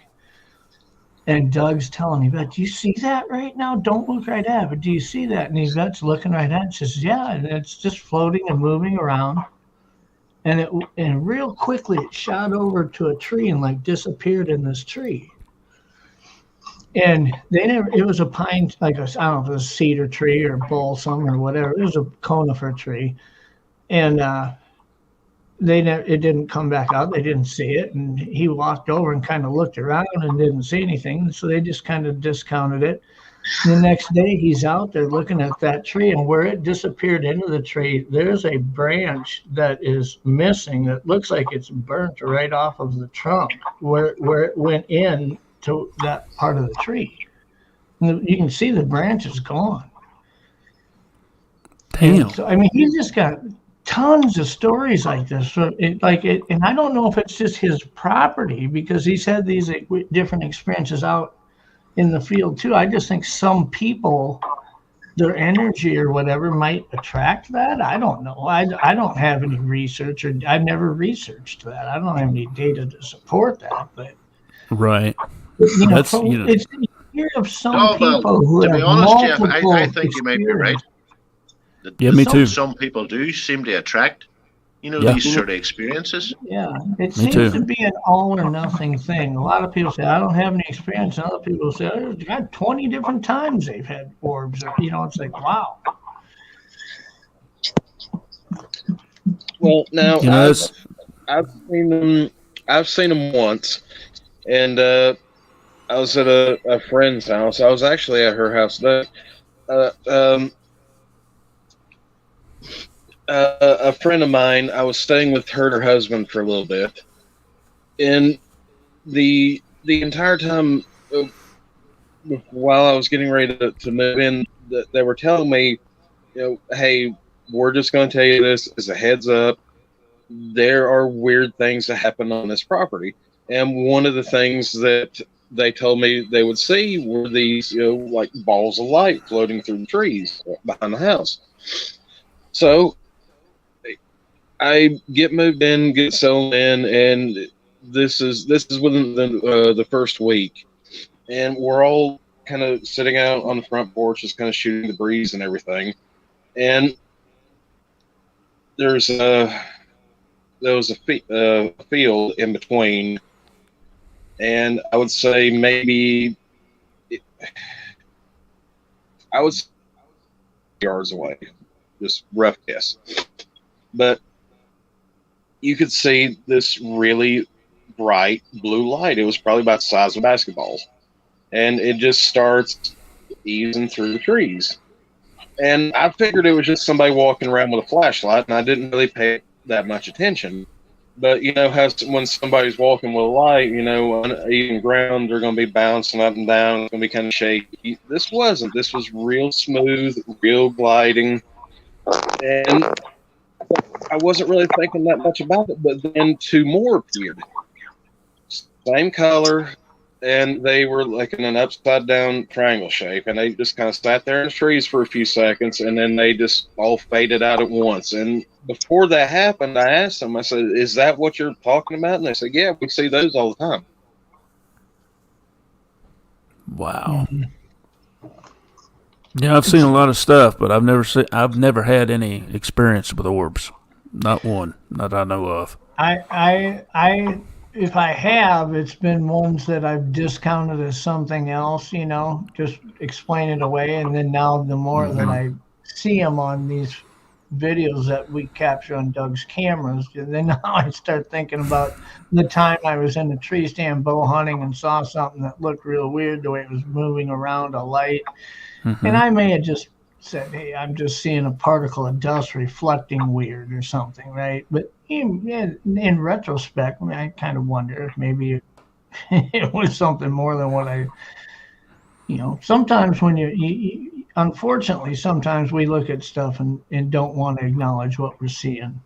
You hear that a lot in accounts. People will say, you're talking about an experience they had where they feel it was Bigfoot. And you say, well, what happened? And they tell you where they were. They tell you all the events that led up to it, what the weather was like, what they were wearing, shit like that. I mean, they remember everything, right? And they tell you about a scream or something tipping over or whatever. And in the end, they say, I don't know what it was. And I just look at them and say, I think you do know what it was. It's hard for you to come to grips with yourself and say, I believe I was in the presence of a Sasquatch at that moment. They just don't. They don't want to let their mind go there, even though they feel like all the evidence supports that. Yeah, a lot of people talk themselves out of it. Oh yeah, it's hard. It's hard for most people to wrap their head around. I mean, anything paranormal, to be honest. I've had a couple orb experiences. One I know what it was. The two I saw in the trees in Florida, I have no friggin' clue what they were. But they were there. Yeah, it's funny. I'm a real estate broker by trade, and I've got two different real estate firms, one here in South Dakota and one up in northern Minnesota. And about one of the things that we do when we list a house for sale is called a property disclosure. The seller has to fill out a series of questions. They're pretty mundane stuff. Have you ever had flood damage? Have you ever had an insurance claim on your house? Things like that, right? We're talking like 100 check boxes to go through. One of the kind of weird things they ask is, the two things that have to be disclosed to a potential buyer is, was there ever a meth lab in the house, and has anybody ever died in the house? Okay, so I mean, if there's ever been a drug bust on a house and there was a meth lab, that's tagged on that property forever. And those have to be disclosed. So I have to ask these two questions, even though you kind of feel bad. I mean, I'll have somebody 70 years old selling their house, and it's like, have you ever had a meth lab, or been busted with a meth? And they laugh it off. But a lot of times I'll have fun with it and say, have you ever had any weird experiences while you lived in the house? Is there anything that's ever happened that didn't make sense to you or you couldn't explain? And I'll just ask them that for fun, just if it's the right person. It's amazing how many people will tell me, if I told you some of the things or experiences I've had, I'm afraid that nobody would buy this house, so I don't want to talk about it. Oh, yeah. People want to buy haunted houses. Well, that's funny. It's funny you say that, Mose, because one of the ideas that I had, I'm expanding real estate markets over the next year. We're opening up firms in a couple of different places, one in Idaho, Coeur d'Alene, Idaho, and one up in northern Wisconsin. But I have a friend who owns several firms up in Canada, and he said, man, it'd be cool to market properties that have had documented Sasquatch encounters on them. Just be a firm, just have a firm that nationwide that just specializes in those kind of properties. There's probably a niche market for that. If people would say, I want to buy a property where I can retire or kick back and do, have experiences like that. I mean, I don't know. I mean, the problem with that is there's a lot of people that are going to fake that shit just to make money on selling the property. But right, you can't tell me that some of these properties that have had some of these documented BFRO reports and well-known experiences on them, documented experiences, that those wouldn't bring a premium if they were sold to certain people in this community. But I don't, I think that's something that, because of the amount of people that would fake that kind of stuff just to market it, I don't think I'd want to get involved in that. But yeah, that's true. But it's funny how, like, I had a couple of guests on my show, 2 different guests now, that have said ever since they've had an encounter that their whole lifestyle kind of changes, and that when they take family vacations and stuff, I mean, one of them I had on, the mayor from Pennsylvania, he said their family vacation was to the Patterson-Gimlin film site one year. He took the whole family out there just for that, Oh, wow. all the way across the country from where they live. I mean, it's funny how people kind of, when you get an interest in this or have an experience even, how that really does guide where you take your free time and want to go out and have life experiences. Disney World isn't that attractive compared to the Green Swamp if you're going to Florida. It really does kind of rewire how you think about things, and some people, they embrace it, other people run from it. It rewires how you look at the outdoors. I mean, one of my guests I had on was a big hunter, and he said, hey, he can't go out and sit in a tree stand anymore. Right. I grew up the son of a hunting and fishing guy. That is a huge passion for me. There is nothing short of one taking a bite out of my leg, maybe, that would keep me from going out and sitting in a tree stand and enjoying hunting. But I get how some people, just that whole PTSD-inducing type traumatic event changes the way they're able to process being in the outdoors. For me, it just changed the way that my peripheral vision in the outdoors is different. If I'm in a boat and we're out on the lake, I'm watching the shore. I'm watching those tree lines. It's interesting to me. I'm not just staring into nothing anymore. That's right. You got a hyper sense of awareness now. Yeah. And me, like, never having an experience, like, I go into the woods and it's not the same anymore. My head's on a swivel. Right. Exactly. Just believing in what I believe in. I look at the woods totally different. Well, regardless of whether or not you've had an experience, the big thing is have you reached that threshold where you believe it to be true? Now, if you haven't had an experience, but people of integrity that you say, I believe their accounts, you're going to go out there with that same changed peripheral of what the outdoors looks like to you, just as that person who you heard their account looks at it. So, everything, it doesn't change. For me, it doesn't change the fact that I don't do the things I enjoy. It's just I'm aware of different things while I'm doing it, Sure. Yeah. There are people like my nephew who claim they've never had an encounter, but he's told me stories now that I think otherwise. But that being said, he invites that stuff on himself. And he's the guy who sits back and hears somebody's story and said, "Okay, I believe you believe what you've experienced, but I need to experience myself." It's not like he's throwing shade or putting you down or saying he doesn't believe you. It's just he needs to experience that stuff himself. And I've met a few people like that. Yeah, I've got 4 other outside of my family. I've got 4 different hunting guides that I network with, and we share clients. We send clients, refer clients to each other. My family's got 3,200 acres here in South Dakota that we guide pheasant hunters on, primarily mule deer and whitetail deer hunters. We do some goose hunting there too. But I've got a friend that lives up in Alaska that guides bear hunters, and I've got 2 guides that I work with that guide moose hunters in Canada. And we've been all twice a year. We'll all be together. Once during opening pheasant season out here, they all come here and pheasant hunt. So we'll spend a couple of days together. And I remember the first time when I shared my encounter with these 4 guys, one of them came right out and told everybody that he'd had an encounter too, and he was telling us about his encounter up in British Columbia. But the other 3 seemed pretty quiet. They didn't really say much, and I kind of to the point where I'm pretty good at reading people, but I couldn't really tell if they believed me or the other guy who had an encounter, or if they were just, they've been in the outdoors so much their whole lives that they've either had an experience or usually they're open-minded enough to think, well, it could be real. Very few guides who spend that much time in the outdoors are to the point to where they'd say that would be impossible for one to exist. They understand how vast these areas that they guide in are. Mm-hmm.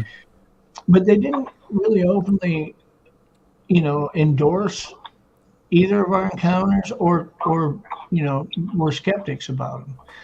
But about a month later, I was with one of them fishing, and one of them said, I had an encounter too. And I said, well, you didn't mention it that night. He said, I didn't want to. And, there's some guys that have just had encounters like that who, even in the right atmosphere, won't talk about them. Mm-hmm. They just won't. Yep. Well, make sure possibly that the other 2 might have had an encounter as well because they acted the same exact way. Yeah. Exactly. Yeah. And that's their choice. if they don't want to share it, I certainly don't hold that against them. These are all guys of integrity. Otherwise, I wouldn't be networking and doing business with them. I look at them as if they told me, I found a beer bottle on your sidewalk when I walked up to your door, I have no reason to doubt what they're saying, even if I'm pretty sure there wasn't a beer bottle out there. These are guys that I don't look at and feel like they wouldn't tell me the truth. I know they would tell me the truth. So when one of them comes to you afterwards and says, well, I just didn't feel comfortable mentioning it, I just think, there probably will never be a setting where that person will ever feel real comfortable mentioning it with a lot of people. Oh, yeah. It's unfortunate, though. when you listen to the 1,000 episodes or whatever of Sasquatch Chronicles, I mean, I always joke about how, I don't know what percentage of them are just flat out made up or bullshit, or maybe they're just somewhat real but somewhat embellished, and how many of them, detail for detail, are actually genuine. I don't know that. Maybe half of them are fake. I don't know. But I also know that if there's that many people out there that are making it up, there's that many people out there who have real encounters that will not talk about. That's right. Yeah. Easily. When we say there's too many encounters that are believable out there coming from people of integrity who have way too much to lose to be making it up, we aren't even giving any stock to the amount of people who have real encounters that aren't mentioning it. I mean, there's probably 10 to 1 over the people that aren't saying anything versus the ones that are comfortable talking open about it. There's definitely people out there that have seen it. I mean, like, I've talked to folks. I've talked to Donnie Miller, and like I believe 100% he saw what he saw. You know what I mean? And as you say, Jeff, why would people like that, as you say, people of integrity, why would they lie? Well, there's certain people and I hate to say this because look, when somebody comes up to me and says I want to share an encounter story with you, I'm all ears. And as far as I'm concerned, I look at you as 100% believable, 100% telling me the truth, unless I have a reason. There's a red flag somewhere. Details don't make sense or whatever. And I understand that a lot of things, just because I don't understand or it doesn't seem likely that would happen, that doesn't mean they're not telling the truth. I've seen enough weird shit out there in my own experience happening that I look at even now in retrospect and think it doesn't make sense to me why this event would have happened that way, but it did. And so, when I hear other people's stories, it doesn't have to be easily believable in order for it to be true. But when somebody starts sharing an encounter with you, I'll tell you right now, there's certain people that have way too much to lose and would be better off not telling it if they were making it up. Now, I'll give you an example.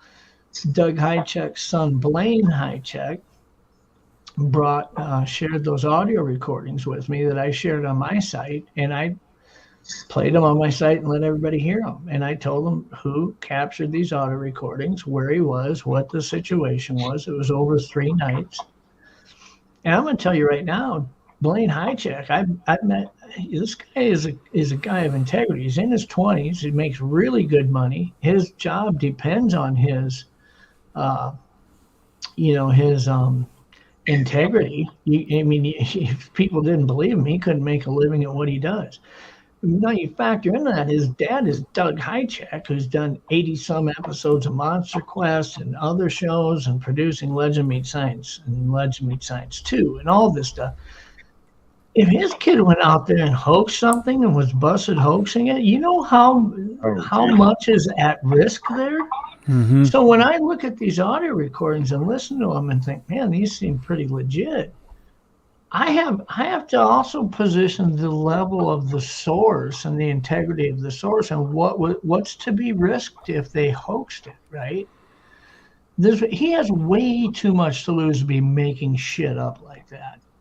And there's people who are sheriffs, there's people who are in law enforcement, there's people who, look at the guest I had, the mayor of this Riggersville, Pennsylvania. He's in an elected position for 12 years. The people of that town have elected him mayor. And if they thought he was full of shit, they wouldn't elect him as mayor. And they have over and over, even though he's shared openly, this was my encounter story. They listen to it and they say, this is a man of integrity. I'm still voting for him as our mayor. He has a lot to lose if people weren't to believe him. He'd be better off not sharing it if half the people in that town didn't believe him and wouldn't vote for him.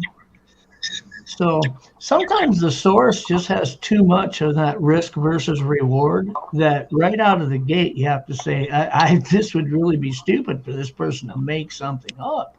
Yeah. There's a small percentage of people out there too who have had experiences, but it shakes up their It shakes their box up so damn much that they don't want to acknowledge it, or they'll run from it.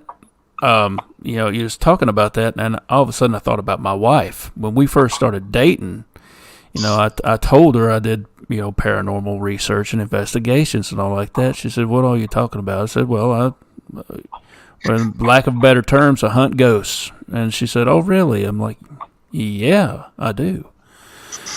Well, it's like I said, we were dating, and we're out riding around one night, and she commenced to tell me. She said, "Well, I'll tell you what. Sometimes I see these things out of the corner of my eye."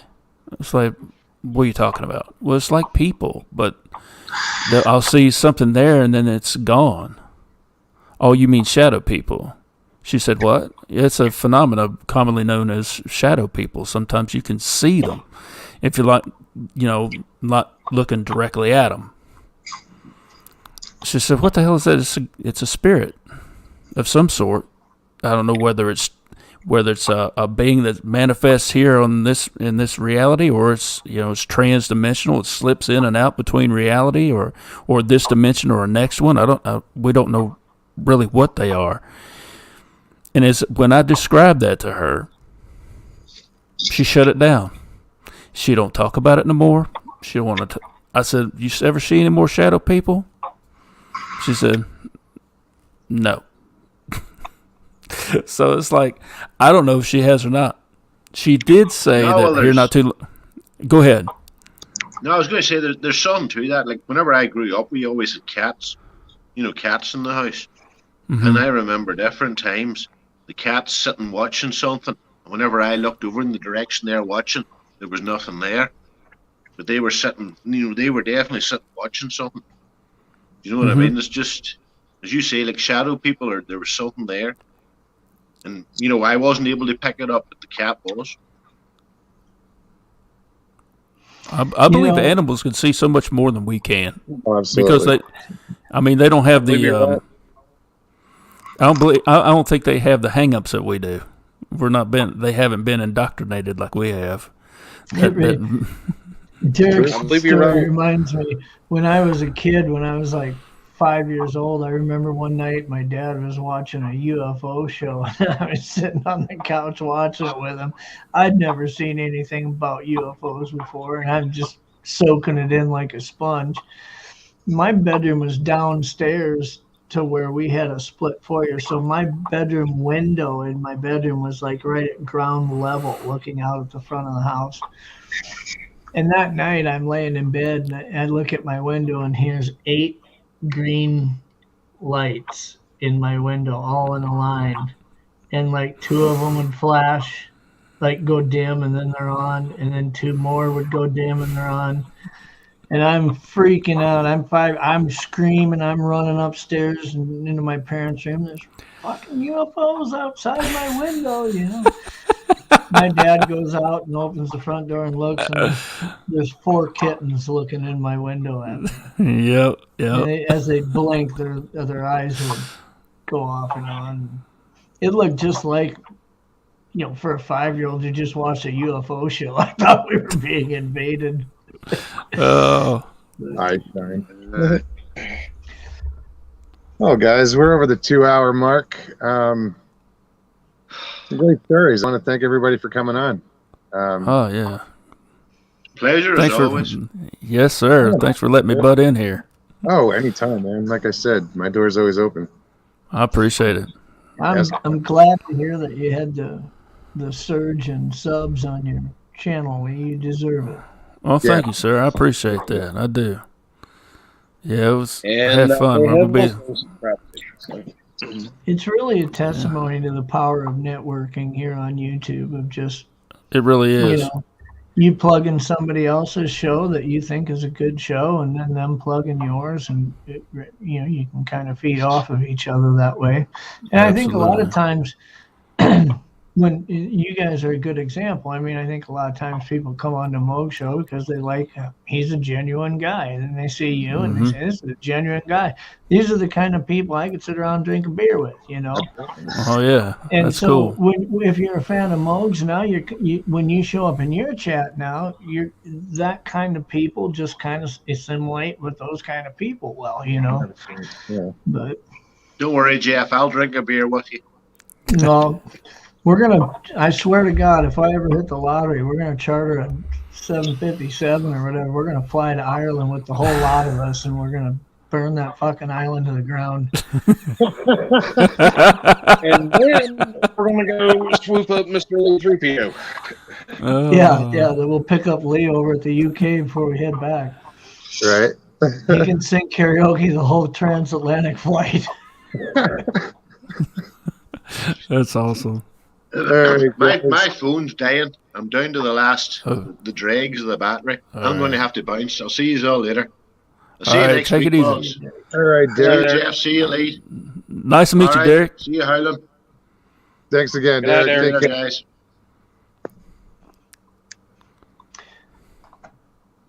Yep, I like having Derek on here. He's fun. He wasn't even that drunk tonight, No, really. Pretty good. He was over. Taking the night off. He's still with us. It was actually a pleasure. But Charlie, I will be in touch soon. You know, once we'll get this thing finished up, I'll get this narrated, and excuse me. Yeah, we'll do that. And thanks for coming out, hanging out tonight. Absolutely, I had a blast. Always do. All right, man. Jeff, I'm gonna good to see you again. backstage. Lee, nice to meet you. Nice to meet you too, Charlie. All right, well, You guys I'm gonna have a good rest of your week. You have a good night. You as well. Oh, I think Jeff just left. Oh yeah. Good night, Jeff. Well, yeah, man. Enjoy, you know, your subs and you know, have fun with these guys. You know, in chat. I'll stop in, but these guys are awesome. You know. Oh, they are absolutely. They've taken my show in a whole different direction already, and you know, I used to like coming to the show with some type of subject prepared and blah blah blah. Yeah, I'm not going to do that anymore. I'm just going to roll with it. Just open up the channel. Just sit. What are we going to talk about tonight? You know. You know, and that's that's what I do. You know, it's just have fun. And these guys are really, you know, there's two shows going on. There's your show, and then there's chat. Right. It's exactly right. It's exactly right. I've got to incorporate the two as the best I can, and so far, you know, it works really well. I like your model, man. It's working real good. I got a buddy coming on with me tomorrow night, and we're going to be discussing some of the stuff that's been going on at his place and his mom's place, and yeah, he's been out looking around. He's more of a I lost you. All right, I just lost you, Lee. You froze up.